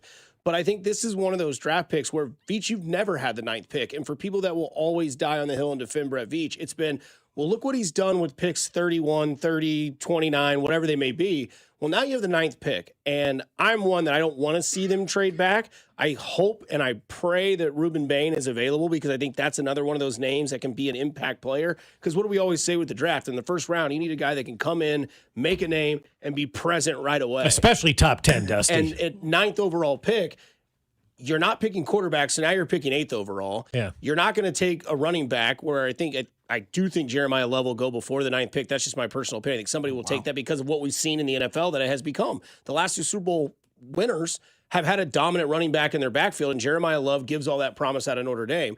Now you may be picking the 7th or 8th pick. If you can find that defensive guy, it is very, very, very important that Brett Veach, who now not only picking 9th for the first time as a general manager, has now had all this time off for the first time as a general manager to really dip, dive, duck, and dodge into this draft class. And I think that if he has that time, we're going to see really what capability he has, not just picking good players at a late round pick, but picking the player to make your team change, especially on the defensive front. I thought Bob said something that was really important here. Remind me of that again. I'm about to tell you. With this 9th overall pick, he needs to be a day 1 helper. Absolutely. Where I would say for the last not couple a helper, of years, a starter. Yeah, but for the last couple of years, 1 year we were fine with them using a first-round pick on a redshirt player. Like, oh, we don't need that guy. That guy doesn't matter. I want to be on the record that I wasn't fine with that. Okay, but but fine. Everybody's sentiment was we don't need his help right now. He's young. He can sit for a year. And we've also kind of accepted that they're not going to get help from rookies for the first 8-10 weeks of the season, and they'll all start helping after Thanksgiving. Well, that's on the coach, though. I mean, like that is the disconnect. Like, Andy Reid has got to let these guys play. If you get the 9th overall pick and the 40th overall pick, I am not accepting we're bringing them. No, they got to be that's not out how the there. NFL works. I will, though. Not saying I agree with all of that. None of that's wrong. But I would warn people now, the expectations for, let's just say it's Bain, that they take a 9, everyone's immediately going to think he's a 12-sack guy in year one. And that's just not how rookie defensive ends work. I agree. The number one rookie defensive end who's going to jail, he has to be on the field and play. Had 10.5 sacks last year. The next closest was 5.5. The second best defensive lineman last year as a rookie got 5.5. Okay, so sacks. but if you can get a guy in here that gets you 5.5 or 6 sacks, sacks, that's what I'm saying. That'd be a major difference. But then you hopefully Chris Jones can elevates do some, Karlaftis, and maybe Karlaftis plays better, and you start to have that trickle down effect. You also need one veteran on the other side too. You do. Yes. The Charles Omenihu, Mike Dana on the other side. They need to find that person too. Now we were talking about Bosa. Maybe you go get Hendrickson, and then obviously that would change what they could potentially do with number 9. 50-50 with them essentially is the idea. And then Omar, Norman Lott, and Gelati rotate in the way. Obviously, Norman Lott, hopefully next to Chris Jones. And that whatever he started doing last year somehow trickles down. Like, it's really hard because I think people are like, Brett Veach can't pick high. And you're like, I have no examples. Yeah, they picked 21st once, and it worked. A hit. And it was a hit. And I would argue that the George Karlaftis one's certainly not a bust. He's a viable NFL defensive end. Right. So he's a good NFL How much player. better is George Karlaftis, too, if you got somebody competent on the other side? I mean, Charles Omenihu, you talk about, what did you say, stealing? Was that him or was that Dana? No, it was Dana. Legalized bank robbery. Yeah, who was that? Was that Dana or Omenihu? Both of them. Both of them, yeah. Both. Yeah. I got to say, there was a huge problem of like George Karlaftis, all the ancillary numbers support that he was a pretty good pass rusher. And the more you look at it, Mike Dana got a pressure 1 every 40 snaps last year. He's just taking a game and a half to get to somebody. So, like, if you're Karlaftis, you get as much pressure as you want. If I know I can just step to the right and it's not a problem, well, then what's the issue? I'll just move over here a little. That guy's not going to. Yeah, so Karlaftis is running further because you're chasing him to where nobody is. Yeah, I'll just take 2 steps over. You could argue that Mike Dana was the most disappointing player on the team last year. Either him or Omenihu. Omenihu, I think. One of the two. I mean, that's gold and silver medal, both of them. No, I'm with you. I also think, as you said, everybody here is kind of in agreement that defensive line should be the pick at 9. And I think a lot of it sounds like we all agree that you can go and find that veteran piece in free agency, but you're not actually fixing this defensive line long-term without spending a premium pick or multiple premium picks on the defensive line. Let me just play devil's advocate with the running back for a second. I'm with you, Dusty. I do not want Jeremiah Love at 9. I think it's a mistake. But do we also agree if the Chiefs took him at 9, he has to be top 3 back instantly, top 5 back instantly for that pick to work out at all? Also, is it the most fun pick? Oh, it's way sexier than a defensive line. Yeah, I mean, to me, setting it like top 3 or top 5, I think is just so difficult because, like, if we all made our list of top 5, the top 5 running backs in the league, like, let's say you draft Kenneth Walker with the 9th overall pick. Are you happy with this version of Kenneth Walker? Like, he's got to be Jahmyr Gibbs or Bijan Robinson or better at 9. He's got to be a potential future All-Pro. I really think that top 10 pick, top 10 pick for a running back when we all just acknowledged last hour there's options, whether it's Hall or Algier or ETN. You go on and on and on. Yeah, that's right. I just think that's a position you can fix with free agency, which is why I think we all agree that running back at 9 would be a mistake. And again, they fired the running back coach too, so they're telling you it may not be a personnel issue, which it is, I think. And none of us think Pacheco and Hunter back, right? Oh, God, no. I can see Kareem Hunt being back. I can see him being back. I could just see him being back. I mean, right now you only have 1 running back under contract. You could maybe have 4, and just the role that you have for Kareem Hunt is just going to be even more limited than it was. Only part of the offense that worked was short yardage. 100%. And why didn't we ever really see Brashard Smith this year, too? Wow. I mean, and so they got rid of the running back coach again. And, you have another guy, whoever that was, probably Pinkston? Was it Pinkston? It was Todd Pinkston. Former wide receiver former wide receiver Why don't Todd they not have Pinkston. Connor Embry and Todd Pinkston switch roles? And there you go. Why did they not have him? Hey, Pinkston, come over here, and why don't you just work with Xavier Worthy? And therein lies the $1 million question, right? Therein lies you have a guy that played wide receiver for all of these years. You know what? Let's have you coach the running backs. This guy who nobody knows, whose father was in the league, now you're going to go coach the wide receivers in the NFL when you have 0 coaching experience. I guess we got our answer with all the staff changes. I understand they brought back EB. We'll get to him in a second. But just, do you think it was what you're describing, Bob? Sounds like is an Andy Reid issue, of course. If you're having wrong coaching staff hires, etc. Yeah. Do you think it was bad enough at 6 wins that he's willing to look within himself a little bit and recognize the mistakes maybe they've made the last year or so? I understand they were in a Super Bowl 2 years ago, but do you think the staff changes is the first sign of that? Like he's recognizing, okay, we really do have to rethink what we're doing here. I do, and it's historical. I mean, you look what happened with the defensive staff. When Bob Sutton got fired and they brought Spags back, they changed the coaches right away, and then obviously time allows you to change the players and the personnel. And we don't know how good this team's going to be. It's February 10th. We have no idea who's going to be signed as a free agent. We have no idea who's going to be traded for. We have no idea who's going to be drafted. We have no idea how these guys are going to play, right? And so February 10th, it's very hard to say, oh, we're changing the entire franchise. But they have changed the things that they could change. And I do appreciate that from Andy Reid. Like, he didn't wait around. I think where it comes with the offseason changes, obviously the coaching was changed. I know in baseball, when they fire everybody but the manager, it's kind of like the Aaron Glenn situation in New York. No, what a joke. It's over. Like, we know it's over. They fired all the guys you hired, and they kept you. And it's like, basically, like, if you don't figure it out, you're done by week 6. I think when you look at this, there's only been one thing that's really had Andy Reid change his entire outlook on the game. And that was when Mahomes separated his kneecap in Denver. He then told himself, every play that has Mahomes sneaking anywhere, that's no longer out. We're done doing that. Now, Andy Reid just watched his best prized possession blow his knee out in the regular season. And what we saw in the past was that when that happened to Mahomes the first time, they changed. Now Mahomes has completely had knee surgery. Now it's like, okay, I can't do that anymore because that's the guy. That's the guy that got me over the hump. That's the guy that I owe most of my career to, because without him, I'm maybe not my person that I am in the NFL. And I think that injury will get Andy Reid to maybe say, you know what? That's a really good point. I'm going to have to start running the ball. It's a really good point. It's a point where you say it and I look at you and I go, it's so obvious, because we heard from Mike McDaniel last week when he took the job out in L.A. and said, we've got to get out of the mindset of trying to make Justin Herbert the hero all the time. And I heard that and I went, damn, Andy Reid needs to hear that from Mike McDaniel, because you got to stop trying to let Patrick Mahomes be the hero and be the guy who, well, Patrick will take care of it. Patrick will take care of it. Not anymore, he won't. It's really tough because, like, I genuinely, I don't even blame him for not making changes. Would you? You go to the Super Bowl 5 out of 6 years. Do you think you need to fix something? No. What am I doing wrong? Yeah, but exactly, this is where I would disagree a little bit.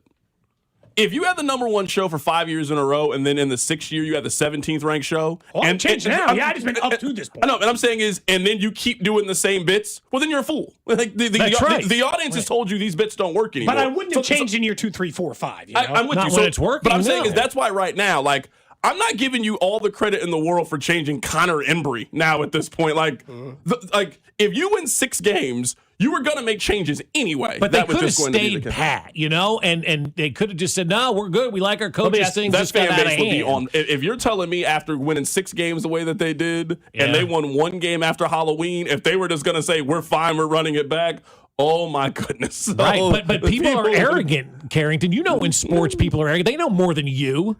They'll tell you that all the time. And so I guess for me, I mean, I know they have a new wide receiver coach. I mean, I would argue they are kind of running it back. Like, the Chiefs' offensive coordinator job was open.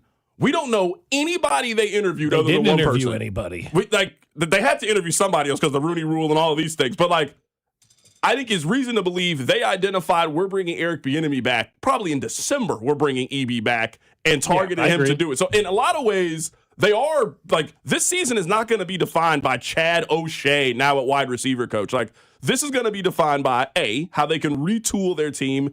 Do they hit on running back? Do they find those pass rush options? And to your point about Andy Reid, like, now that you have the talent, can you coach them up and get them to develop throughout the course of the season? Chiefs offseason show here on 96.5 The Fan. We've got everybody hanging out in studio. We got Cody Tapp, Dusty Likins, Bob Fescoe, Carrington Harrison, Alex Gold here. What you just said, though, let me just lay out a scenario. Is there something next January?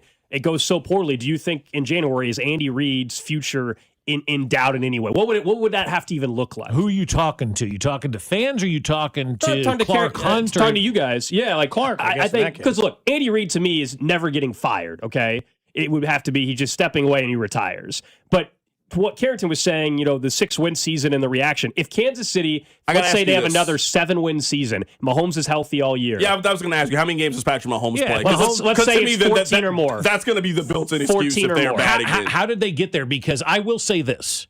I am not going to tolerate another year of penalties and turnovers and no accountability. Yeah, and that is on the head coach. Yeah, listen, we're fixing that. Yeah, all year we heard you're fixing this, right? And it's the same people that made the same mistakes and did the same things over and over again. Again, top 5 or 10 offense in every category this year, and you were 6-11.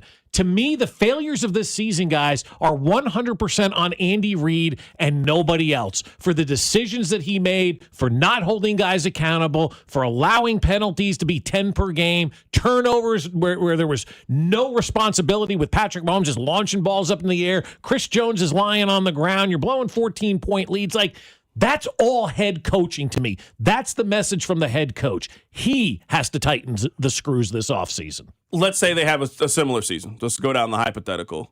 I think Brett Veach is then let go as the general manager. Because if there is something they have shown they can create, it is front office types. Chicago is a Kansas City offshoot of their general manager. Indianapolis with Chris Ballard. Tennessee just hired him. Like, they got a bunch of Brett Veaches running Carolina, around. Right? Yeah, like they got a bunch of Brett Veaches running around. We'd never heard of Brett Veach. We were talking about Chris Ballard 6-7 years ago, and then Brett Veach just appeared out of nowhere. So if you're saying like next season, and we agree, the changes have to be higher up. They made running back changes and wide receiver coach changes. If they miss the playoffs again next year, Veach and Reid cannot come back-to-back seasons of you got a quarterback in his prime and you missed the postseason. So you think it would be they would go the GM front, not I think the so. route, not the coach route, even if it was a 6 or 7. Depending on, I depending how bad the 9th overall pick went to. I guess it depends. What does the offense or look if like Andy in this maybe scenario? decides he wants to retire after this season because he only has one more year on his contract after this coming up one, right? Because you asked me, are we talking fan, we talking media, we talking Clark Hunt? I think if the offense, even though in a lot of categories, to your point, Bob, they actually were top 10. But if the offense, it's just obvious as you watch, is stagnant again, they're not going under center. Their running game still doesn't exist. The route running still stinks. All of that happens. If it's the offense again, I think fans will say it's time for Andy to go. It's time for Andy, absolutely. Versus what you're saying, you might be right. Like, that's what the organization would say.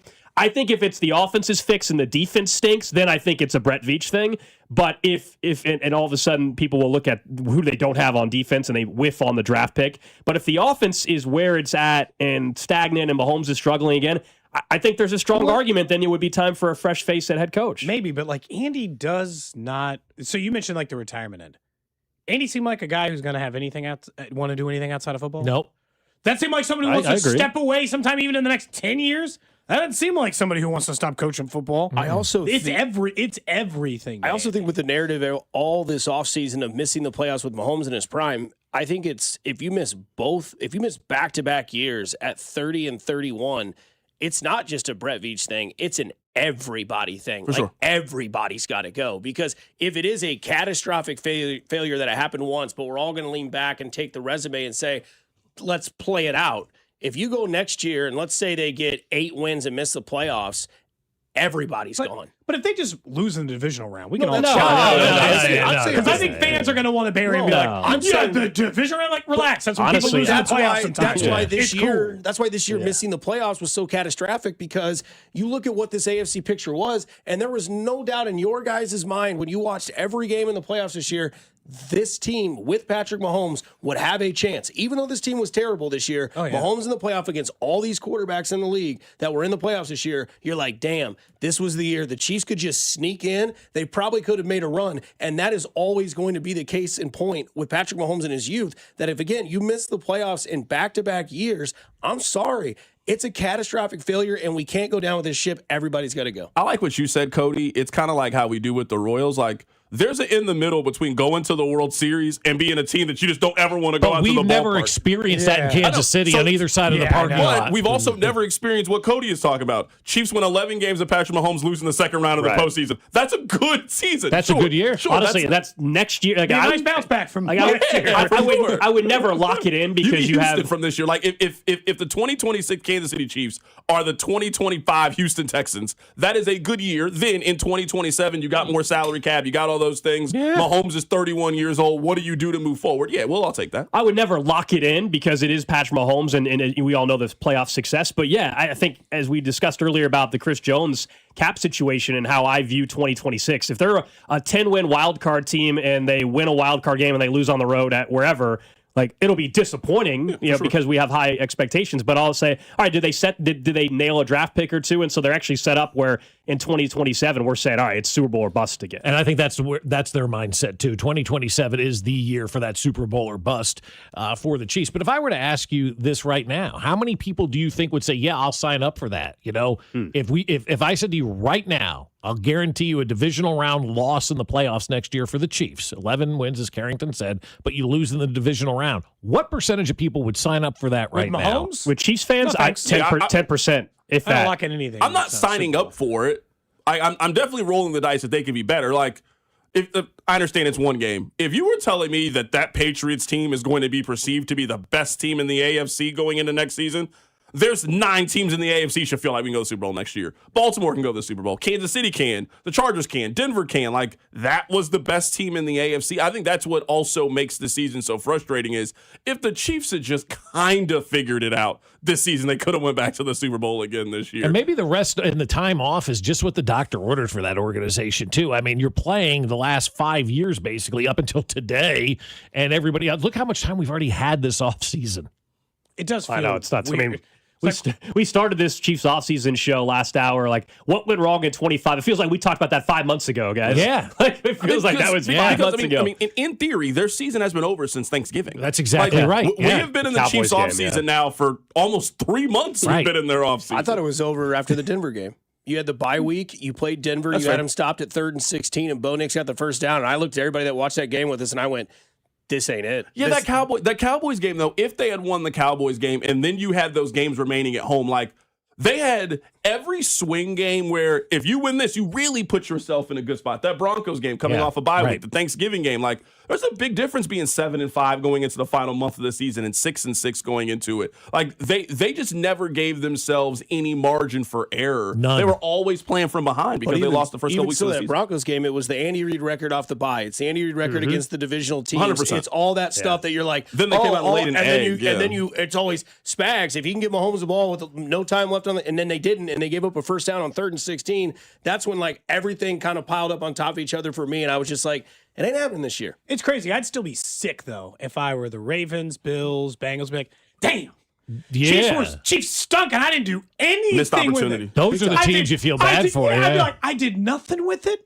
Mahomes was not just out of the way. He wasn't even in the playoffs. I didn't even have to worry about him in any conceivable way. I couldn't make it happen. I'd be sick if I were those teams. We talked about this during the show. I mean, I would say probably around week 8, we started noticing, the teams that had been historically good in the AFC, your Kansas City, Baltimore's, your Buffaloes, they weren't nearly as good.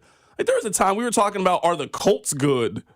Is Denver a good team? Is the Patriots good? Like, you're right. Like, if you're Buffalo, you got to be kicking yourself. We lost the division to that team, and that team went to the Super Bowl before us. Like, now, I mean, maybe it's just the one game. In hindsight, the Patriots were a 10-win football team. They got the right schedule, and the AFC playoffs broke perfectly for them this season to make it. Including a snowstorm. I want to keep talking about the AFC West a little bit as well. Looking ahead, plus Cody's got a grievance, I guess, to air with everybody. I have no idea what that's going to be. It's the Chiefs offseason show brought to you by the Sheet Metal Workers, local number 2. We build Kansas City.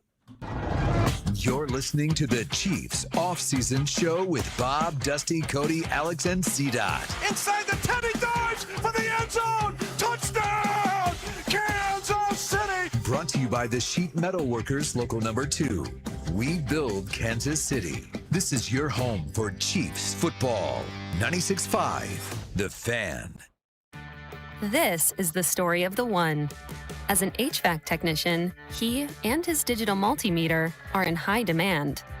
So when a noisy office HVAC turns out to be a failing blower motor, he doesn't break a sweat. With Grainger's easy-to-use website and product information, he selects the product he needs to keep everything humming right along. Call 1-800-GRAINGER, click Grainger.com, or just stop by. Grainger, for the ones who get it done. My ride smells just right, just right, just right, just right. Y'all gotta try that Febreze car. Just right, just right, just right. Yeah. La la la la la. With up to 40 days of consistency, all over Febreze car clips right on your vent. You know my car's my happy place. Keep that smile on my face when it smells just right, just right, just right. Yeah, breathe happy Febreze. La la la la. Are you 50 or older? This news is for you. The CDC recommends you get vaccinated against pneumococcal pneumonia. Even if you're healthy, your age puts you at risk.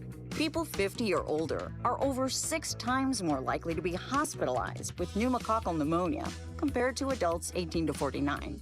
Just one shot can help protect you. Learn more and schedule at vaxassist.com. That's VAXassist.com. Sponsored by Pfizer. Never have I ever called my sister from the finish line of my first marathon. Hello? You won't believe where I am. Are you running? Mile 26. I'm gonna make it. Switch to T-Mobile's 55 Plus plan and get iPhone 16e with its advanced camera system on us. Plus 2 lines for just $30 a line. Guys, I can't believe it. I knew you could do it, babe. That was amazing. Mom, how do you feel? I feel great. I can't feel my feet. Let's take a picture. And then you may carry me to the car. Share every stride, every mile, every memory on America's best network. Switch to T-Mobile's 55 Plus plan and get iPhone 16e on us. And 2 lines for just $30 a line. With 24 monthly bill credits and 2 eligible port-ins on Essentials 55 Plus for well-qualified customers with autopay plus taxes, fees, and $35 device connection charge. Credits end and balance due if you pay off early or cancel. Contact us. Finance agreement 128 gigabytes, $599.99 required. Best mobile network in the U.S. based on analysis by Ookla of Speed Test Intelligence data 1H 2025. Visit T-Mobile.com.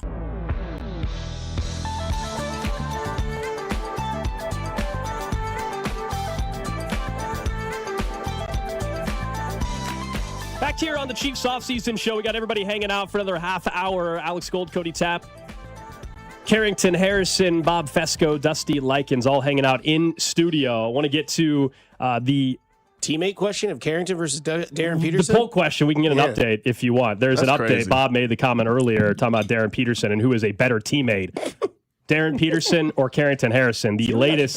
The latest poll results right now. Crazy. Carrington is in the lead with 66% of the vote. Wow, all right, good. He should be. There's 30+% against you. I never had Carrington not show up when I was taking on the number 1 team in the nation at home. I'm here whenever you guys need Can me, I ask man. you an That's honest crazy. question? Do you Fridays know at more 9. about KU than MU? Probably, Yeah. As you should. It's a better team. Yeah, I mean, Yeah, they're interesting. At this point, like, I'm either watching games for the entertainment or interesting. Like, are we going to talk about them on the show? Like, I'm not just watching Duke play Boston College. Oh, you anymore. got to my level now. Yeah, I'm because not if I watching ain't it just talking for the- about it, yeah, I I'm just ain't not- watching it. I'm just Yeah. not, or it's got to be 2 good teams. Like, I watch UConn and St. John's. Like, we're not going to talk about it on the show, but it's just 2 really good teams. Yeah, it's hard to get excited about Missouri, Oklahoma. It's just hard for me to get excited. The Darren Peterson thing is compelling. And all that. We're not here breaking down what set Bill Self ran in the final possession. You know what I mean?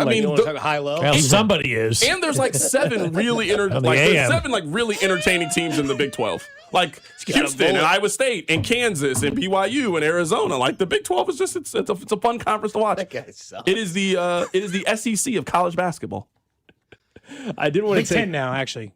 SEC is not the powerhouse anymore. Okay, my bad. You're right. Let's get that straight. You're right. My bad. You're right. My bad. To continue We the got too conversation, used to it. to continue the conversation we were having before we went to break, you guys were talking about the AFC a little bit Right, you are. and how much of a missed opportunity it was. And you take a look at the AFC Championship odds for next year, even. So, like, the Chiefs have worse odds than New England, the Chargers, the Bills, and the Ravens. If you're betting right now on who's going to make the AFC Championship game in February, before we get to the combine, before we get to the draft, you got problems. You got a gambling problem. You got an absolute. Bets off? You got to call 1-800-GAMBLER. you got a problem. Get on that hotline, You got man. a problem. I'm just man. referencing. you got a bet it already, I can tell. Man. I do not. serious. I'm just referencing it for the conversation where you guys said, like, hey, how is this team in a better spot than Kansas City? And I'm saying, I'm with you. The Chargers having better odds than the Chiefs, or Buffalo having better odds. What? They got a brand new head coach. I just in don't know Buffalo. how you can bet on this. I don't know if Travis Kelce's going to be I on agree. the team or not.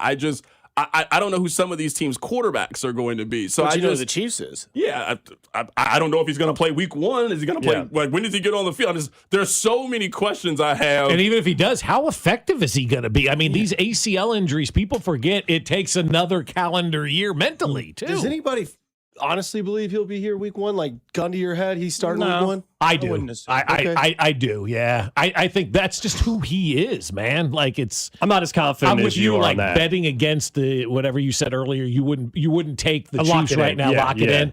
Yeah, I at this point in time, I feel more confident. You'd lock in week 1. Patrick Mahomes? I would, yeah. I think there's a real chance. There's a real chance if they're, through the rehab process. I don't think anybody has the definitive answer yet. We're way too far out. I don't think we'll know until the summertime. They told us after the surgery he was going to be good. Right. Yeah. I think. I know who he is. That's why. I would lock in by week 3, I guess is what I would do. But that's the earliest I would lock it in. I kind of think you either have to predict like week 1 or week 5. Like, to me, if you're telling me Mahomes is playing in week 2, then why didn't he play in week 1? Week 1? It was those 6 days made all the difference. He might have played Arizona in his recovery. So to me, you either think he's coming back week 5 or you think he misses the first month of the season and he's back the first week of October. You let Marcus Mariota, whoever their backup quarterback is, start for 3-4 games, and then you go from there. So you're saying they start him on the short-term IR then? I think so. And I'm kind of with you, Carrington. If he's not playing week 1, which I do believe he will, then I'm with Carrington. You put him on that so short-term then backup IR, quarterback, we all agree, is way more important. Are you good with just Gardner Minshew coming back, or do you think they need to Marcus go? Mariota. He's an interesting fit, yeah. Is that any different than Minshew? I don't know. It's about athletic. The same, I guess. I mean, Minshew didn't know if he was hurt or not. Thought he tore his ACL. A month later, we find out no, he was fine. I mean, he walked off like he got sniped. There's a limitation with backup quarterback anyway. Yeah. I get it. There really is just. I feel like I kind of want I'd prefer the They should try to career get Burrow as resurrection their guy. backup. The Mac Jones, the Sam Darnolds of the world who've gone to go back up somebody that have some eye of career resurrection. I kind of feel like I'd rather have somebody with something to win. I don't think Mariota, Minshew, I don't think they have anything to gain. But will those guys come here, though, knowing that it's going to be... If they get 4 games, maybe. Yeah. But will they know that? And by the time those 4 games happen at the beginning of the year, then you get to the end of the year, people forgot about those first 4 games. I don't know. Mac Jones got a handful of games in the middle. And people are still talking about him. It's football, man. Darnold kind of changed the math on that a little bit, at least for a year. There's going to be 50-something starting quarterbacks in the league. So you just got to find the situation you think is good and just who knows what happens. If you're the Chiefs, you would have got to play the whole final month of the season as their starting quarterback. So yeah, I also think, and this is a May conversation. You guys out on Oladokin? I think so. Whatever the NFL schedule is, I'll always remember those times. The NFL schedule is going to tell us how the league feels about Patrick Mahomes' injury. Mm-hmm. Because I know they say it's random. I think they are going to soft load the Chiefs' schedule in the early part of it. Yeah. It doesn't benefit the NFL to bury Kansas City by the time Mahomes comes back. And that's why they're not going to be the Seahawks home opener to start the season. And you won't be opening Buffalo's new stadium. 100%. You're going to open up in Vegas. You're going to come back home, play Arizona, and then you're going to hope in week 3 that Patrick Mahomes is back, and then that's where you sell the marquee Bills-Chiefs game. Or Mahomes is back. Here he is. You do those 2 kind of extended preseason games, and then you got week 3 home Monday night against Denver. All right, well then now we know when they think he's coming back. We think he's playing this Monday night football game. I think ESPN will risk it like a week 3. I think there'll be prime time like week 3 because either Sunday Night Football or Monday Night Football say, let's roll the dice. I'm all in favor. Let's try to get the return of Mahomes. Do you think YouTube will buy a one-off game, though? That Mahomes return. Whatever it is, it's already built-in flex. There's agreement to flex that game whenever he returns. Can we call it something besides the return? That's what everyone calls it. Can we get a new one? It's always the return. And then it's a black and white graphic with the date. Can we get something new? What would you go with? What are you I don't thinking? know. I just felt like it's gotten stale. That's all. Just looking for some creative. Some things just work. Cody's the guy that quits his job and doesn't have another one lined up. Let's get ready to come back. You got to ask ChatGPT for some synonyms of return. I don't know. ChatGPT for synonyms. Yeah, you got Get to on the regular internet. No, for that. I am on the regular internet. ChatGPT. Yeah. Gemini. What's this beef you have? Can we just go and get this out of the way? I don't even have a real beef. I opened up the opportunity. Drew had said we're all going to be in studio. I said, you know what? All 5 people in studio once. If we have any problems, now's our moment. I'd like to start with, can I throw all this away and we're cool? Everything back here. Can I trash this? In our studio. For those that don't know, there's just random stuff against the wall. Not the Lysol. Well, what's in the what's in the glass? It just says It's glass. just glass. I think it's just glass. That's who probably brought it from in? you. Yeah, you brought that in. You think we just have a bunch of beer cups in here? That's from you.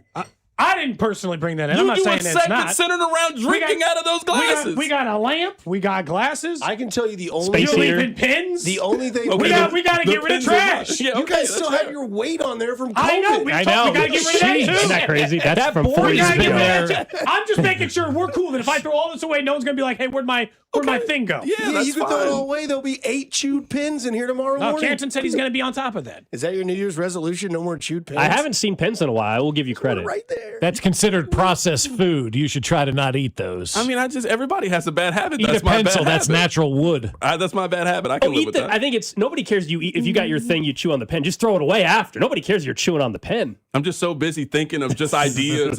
I just forget. Think about other They things just come instead of to return. me. I don't know. I think the Chargers are going to win the AFC West. Travis Kelce's washed. Do that again. I want to hear you do it again. Oh, see, he's putting me on the spot like I'm Too much the pressure. talking Pee-wee doll. Pull the string and I'll entertain you. Do something. Yeah, exactly. Do that cool thing again. I don't know, Carrington. I think he's washed. Rob, I agree. Travis Kelce's the most washed individual ever. Now he's starting to sound like Mr. Harry Insane. Carey. Little made cheese. It's starting to get a little If you were south. Travis Kelce, Breathier. would you quit? I would, Carrington. He's washed. If they take Bane, by the way, at 9, is Bink going to drop Oh, another clip of the God. show and say, I hate the pick? Well, he again? doesn't like his 'Cause arm he doesn't size. like Bane. He Because hates the arm size. All we saw at the end of the Super Bowl was that poor guy that couldn't block for Drake May. All the memes the next day were him as T-Rex. I will. Yeah, I know. But That was tough. I do kind of like, I know it seems like, I That kind of guy like the stunk. excuses that come out after people lose. Every time. Like Drake May today. I had a shoulder injury. Serious shoulder yeah, injury. yeah. Every time a guy loses, it's always like, my knee was hurt. Yeah. My shoulder's no Well, you good. don't know. My shoulder's been barking since Halloween. Who knew? This whole time I was busted up. Yeah. Well, that's It's always the losers. That's limit. my strategy when I don't seal the deal at the bar. we just got different views. We're vibing. Yeah. Well, I don't think that. Can I make this point really quickly about? I just thought of this because of Bink, and Bink's you got part of this. agreements? I love Bink. We all love Bink. What I hate most about this process now as we get ready for the draft is, can you imagine if tomorrow, let's say Alex made a bracket, and then we treated Alex March Madness bracket like this is exactly how the tournament is going to go. That's how we do mock drafts. Yeah. Like we do mock drafts. Like we could go, like let's say we go this time a year ago and we look up Mel Kiper's draft. We think Mel Kiper is the godfather of the draft. The people talk about it the way that it is. He's a vampire. He probably is not close. So I don't know He's why. actually one of the least accurate. There's actually a site that takes a look at that. Local man Nick Jacobs was the most accurate like, last year. I just don't know why we take mock drafts of like what makes good value, what makes bad value, what makes this a good selection, we have just like the bracket. We all watch college basketball, have absolutely no clue who's good, who's going to advance. It's just That's why no clue who even plays for Kansas half the time. That's why we joke. We do the mock draft sounder because they're all a bunch of anybody can do a mock draft, which makes it fun for everybody to a certain extent. But we don't take it all that seriously. It is going to change, especially pre-combine. Especially pre-combine. Careful. Almost. sick. It is time for us to leave. I'm not mad at mock drafts. Number one pick, Gold. I'm not mad at mock drafts. I'm just mad that people take mock drafts as Like they mean accurate something? and then base their opinion off of mock drafts. There's about 2 people. Are you familiar with the internet? I mean, everybody's lying about TV numbers for the Super Bowl and running with it like they're gospel. Yeah, that's been happening all day already. Do we have the numbers yet? Not yet. Not It's till late this in the day, afternoon. yeah. We're supposed to get official numbers this By the afternoon. way, it just hit me. What was the number one Kanye's pick on your draft back in the day when you did that? Runaway. Okay. That was number one. It was. I don't hate that. You doing that again this year? Or is that? No. Oh, okay. No, You once think it's done, it's you done. think I want? You think think he's on the it's AM? 2020? You think I want draft? Kanye West content on my page? Absolutely not. He's going to do a Diddy one right after that. Oh, my. Like, get out of here. That's crazy. Oh, my Lord. Controversial musician draft. What would be like an artist you would do next if you did it? Because, I mean, that was a lot of work. Michael Jackson would be a good one. Especially with this movie coming out. Yeah. Yeah, Mike could be a good one. There you go. Great songs, you know. Are you excited for the movie? Yeah, I think it'd be good. I'll see it. Yeah. I'm I had a thrilled. Michael Jackson birthday cake when I was a kid. I mean, like, he was my... Really? Yeah. He loved kids. He did. I like how we went through 2 controversial musicians, and then someone's like, Michael Jackson would be great. Like, yeah, let's just keep it going. You know what? Let's get to a third. Well, I mean, you know. Why not? He did. He's transcendent. Everybody knows his I music. love Mike. I'm a big Mike guy. Jordan? Him too. I like him too. He liked gambling. By the way, That we Jordan- can talk about. Greatest fleece of all time was Jordan getting paid whatever the hell he got paid to say he was sitting down with NBC for basketball. that was that's a BS. good one. Yeah, That was that's worse than a BS. Menahu. Not a Talk about good, robbery. not a good teammate. Okay. He wasn't showing up every week like Who's I am. earned their money more, Jordan or Peterson? Darren Peterson. Darren Peterson. Peterson still won them a couple of games. I mean, they won the TCU game because of them in the Texas Tech game. Absolutely, in the Texas Tech game. Yeah, no doubt. Alex and I's biggest conversation, I think, on the air, by the way, as it relates to the Chiefs, is whether or not they are a Super Bowl contender next year. Do you think they will end up being that by the time this offseason is done? Yeah. Who's their quarterback?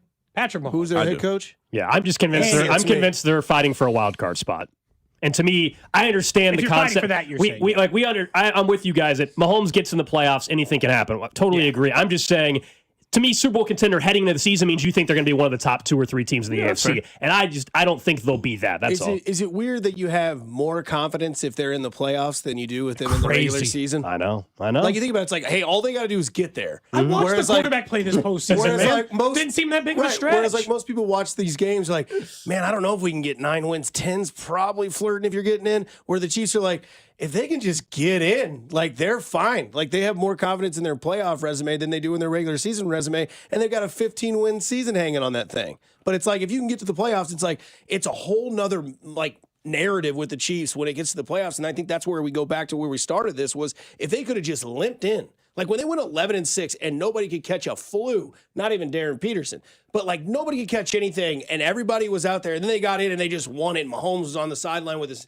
doing the Michael Jordan pose. It was like, that to me was proof where it doesn't matter if you had Kadarius Toney or Mike Evans, as long as you had Mahomes and Andy Reid in the playoffs, it was going to be a successful run. I think in the 5 years they've been to the Super Bowl, they had the worst team going into the game at least 3 of the times. And they won a couple of them. Like, I don't think they've gone into the Super Bowl regularly with the best team. They definitely have the better quarterback. No doubt about that. They've gotten by with that in the postseason a lot. Do you guys think if they were to have limped in this year with their roster that they would have gotten smoked by Seattle in the We Super would Bowl? have a parade tomorrow. No, I think they've gotten smoked by Seattle. They wouldn't have won the Super Bowl. But they might have gotten to the If Super they Bowl. limped in, Think I about don't- the weather we would have had for I a parade, know. too. I guess I haven't. I haven't allowed myself to think that way because, I mean, it didn't happen. Yeah, and this they were a 6-win team, and they were a 6-win not, team. They weren't a good team. Like they could have won. They could have won 8 games. They were not a good team this They didn't year. beat So a I just don't playoff think team. they could have like strung the games together. I want to answer your question this way. I was on the internet somewhere and I saw this quote. It's from Marvin Hagler about how it is very difficult to get up at 3 a.m. to go running when you sleep in silk pajamas. And I think about the Chiefs over the last like 4 years. Man, almost everything has gone their way. That I think once they didn't get the three-peat, to me they lost their why. Like 2 seasons ago, everything was about history and our pursuit of history. This season, I think we all just expected, oh, well, it's the revenge tour because of how you went out.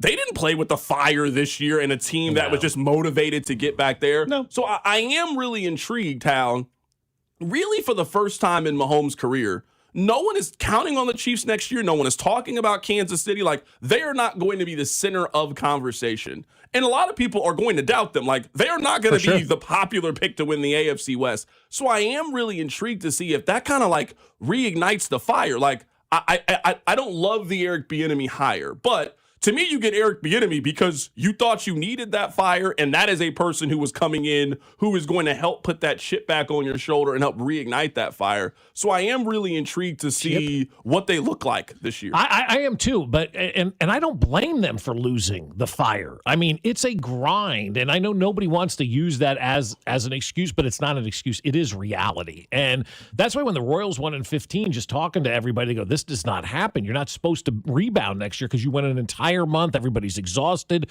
both mentally and physically, and that was 1 year." The Chiefs have been doing this for a decade where they were playing late into the season to the Super Bowl almost every single year, you know? And so I do think Father Time caught up. I think everybody got exhausted.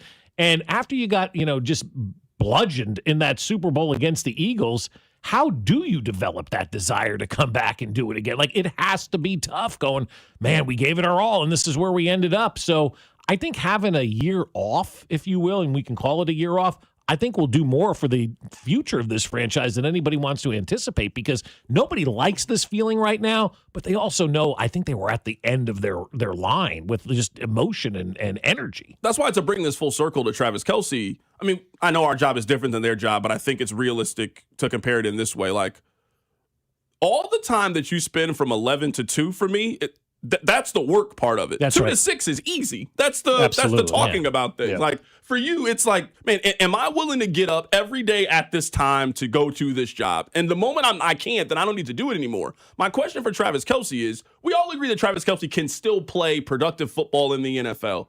But man, you're getting engaged this offseason. You got a wedding. You got a honeymoon. Like you got all of this stuff happening.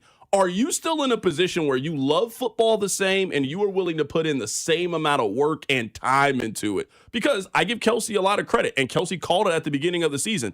Man, this offseason, I changed my diet. I really went out working. I really and it was noticeable with his play on the field. He might have been the only person I'm convinced did spend that offseason. something. Yeah, 100%. Something this year. So, Yeah, it did. As we are heading into this season, my question with Kelce, if I'm anybody, Everybody I got else was Darren Peterson. a realistic question. How focused are you on from February until August? Because that will determine how good August until February is. But I think That's right. this year, because of the 6-11 season, they will have that back. We'll see. You know, because they made it further than anyone ever had in a 3-peat attempt. No one had even gotten back to the game. Well, you better not fall asleep in silk pajamas. You got silk pajamas? No, I don't have silk pajamas. So you get the analogy. Yeah, it made sense. Absolutely. Yeah, Like that, when you're absolutely so made used to sense. being on top all the time. And they it's- were for 3 years. Yeah. They were dating superstars and doing SNL. Like they were the rock stars. Yeah, like it's hard to look at that and go, yeah, I'm going to work a little bit harder. Nah, I'm here right now. Are they still the bullseye for teams in the next year? Week 1 starts. Are they the team with the bullseye in their Let back? me answer that on May 15th. I don't Because think we'll they're know all the divi- roster moves. in their own division. They're not going to be. I don't think. I mean, I don't know. Carrington might was, be on Bo Nix. no, but like to Carrington's point, like the Chiefs will not be. There will be somebody that picks Is the Pat Chiefs back to win. healthy? Because to me, that's the question. Like, as long as he's still in the prime of his career, and like there are some players that other players fear in a way, and I still think that 15 on the Kansas City Chiefs is that guy. So I think that bullseye to me comes from you can never get comfortable because you got that guy on the other side. Like we're all been joking about Darren Peterson. We all know if Darren Peterson plays, he can go for 30 at any given moment, and that could be the difference in the game. So to me, that's where I think that fear comes from in Kansas City. That what creates the bullseye is you know that it takes a tremendous effort to knock that guy off. What other quarterback presents that fear that Patrick Mahomes presents too? Josh Allen in October. Right, exactly. Yeah. Josh But Allen that's in what I'm October. saying. Like, there's not many of those players out there, if any others, that present that fear that Myles Patrick Garrett. Mahomes does. Yeah, But Myles Garrett, defense, yeah. right? Yeah. Defensively, Yeah, obviously. I think individual players. I just think, from a team perspective, we even heard Sean Payton's comments when they were playing them this year, at halftime, when he was talking about them being a second half team and not worried essentially about them. And I understand that's this year's Chiefs team. But going into next year, there's going to be plenty of people that just pick the Broncos or Chargers to win the division. 100%. And it's not the same as when we joked about it 3 years ago when everybody was throwing out the Chargers. Like, it's real now. Like, the Chiefs are way more vulnerable heading into the season, and they clearly were this year than they ever had been. And the Broncos were, in an AFC title game. Well, and the other thing, too, is that the monster has shown that he's wounded. So now you know that Mahomes has, I don't know what it was when Brady tore his ACL, what the narrative was for the Patriots the next season. I know he was coming back. Belichick was still there, and they still had their, consecutive runs in the regular season and playoff. But I wonder now that, the Dragon has been wounded, if people now know he's not the same because he's had knee surgery. He's not going to move as much. We don't fear him as much. Maybe that is the fire that starts in Patrick Mahomes, or maybe that is the fire that's put out around the league. And it's going to take 2 games for everybody to figure it the F out if he's still the same guy or if it has regressed a little bit, in my opinion. I mean, if he comes out and has 5 touchdowns like he did in his debut game in that soccer stadium, forget about it. It's over. No, it'd be, yeah. Because what are they right now? Plus 1,500 to get to the Super Bowl? Yeah, 16-1. So, ninth best odds. They're the way early predictions. They're the 11th best team in football. Probably about the best odds you're going to get. For sure. Yeah, I agree with that. If you're really a believer they're getting there, then you probably should, even though it's crazy, you're right. Like, you should bet them now, because if we find out Kelce's back and they go through the draft, they'll probably drop to 12-1, 13-1. That's why you just said, I want to see what they look like on May 15th. I am very, very curious to see where the Chiefs how they prioritize their team and how they get tougher. I think Philadelphia showed you in that Super Bowl, we think Kansas City's soft. Like, we think you can punch Kansas City in the mouth and their guys don't want anything to do with it. And I think that was a theme throughout the season. You mentioned what Sean Payton said. That was not by happenstance.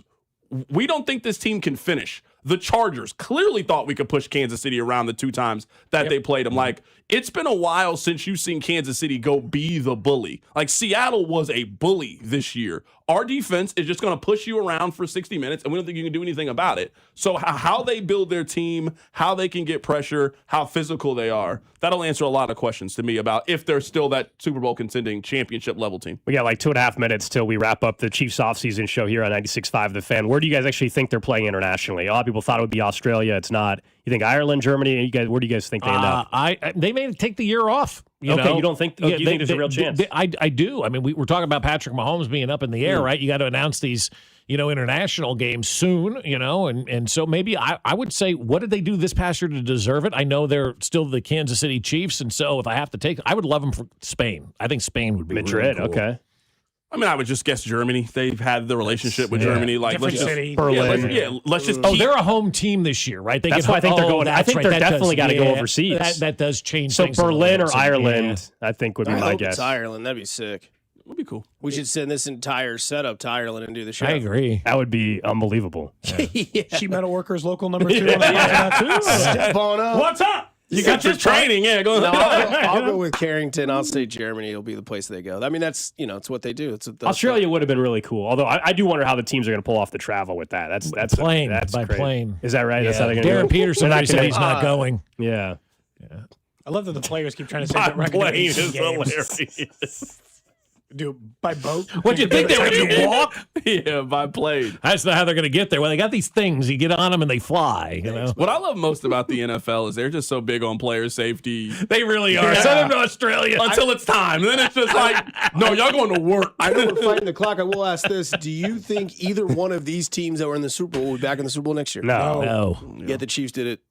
Back to back. The Patriots, three times. The Patriots. Seattle's division is just way too brutal. Washington Commanders written all over They them got this 8 year. and 9, 100%. 7 and 100%. They're a 10-win wild card team maybe next year if everything went right. If Drake May actually bounces back from Well, his he had terrible the postseason. shoulder. It That's wasn't. true. It's a The shoulder. Seahawks, I just think their division is just so brutal. And Stafford, we know, is coming back. So, well, this was fun. Thanks, guys. Yeah, dude. Appreciate you guys. Chiefs offseason show here on 96.5 The Fan, brought to you by Sheet Metal Workers, local number 2. We build Kansas City. You and I still have another 3 hours to go Yeah, or we'll be so. back. Carrington's also got a show coming up at 2 o'clock.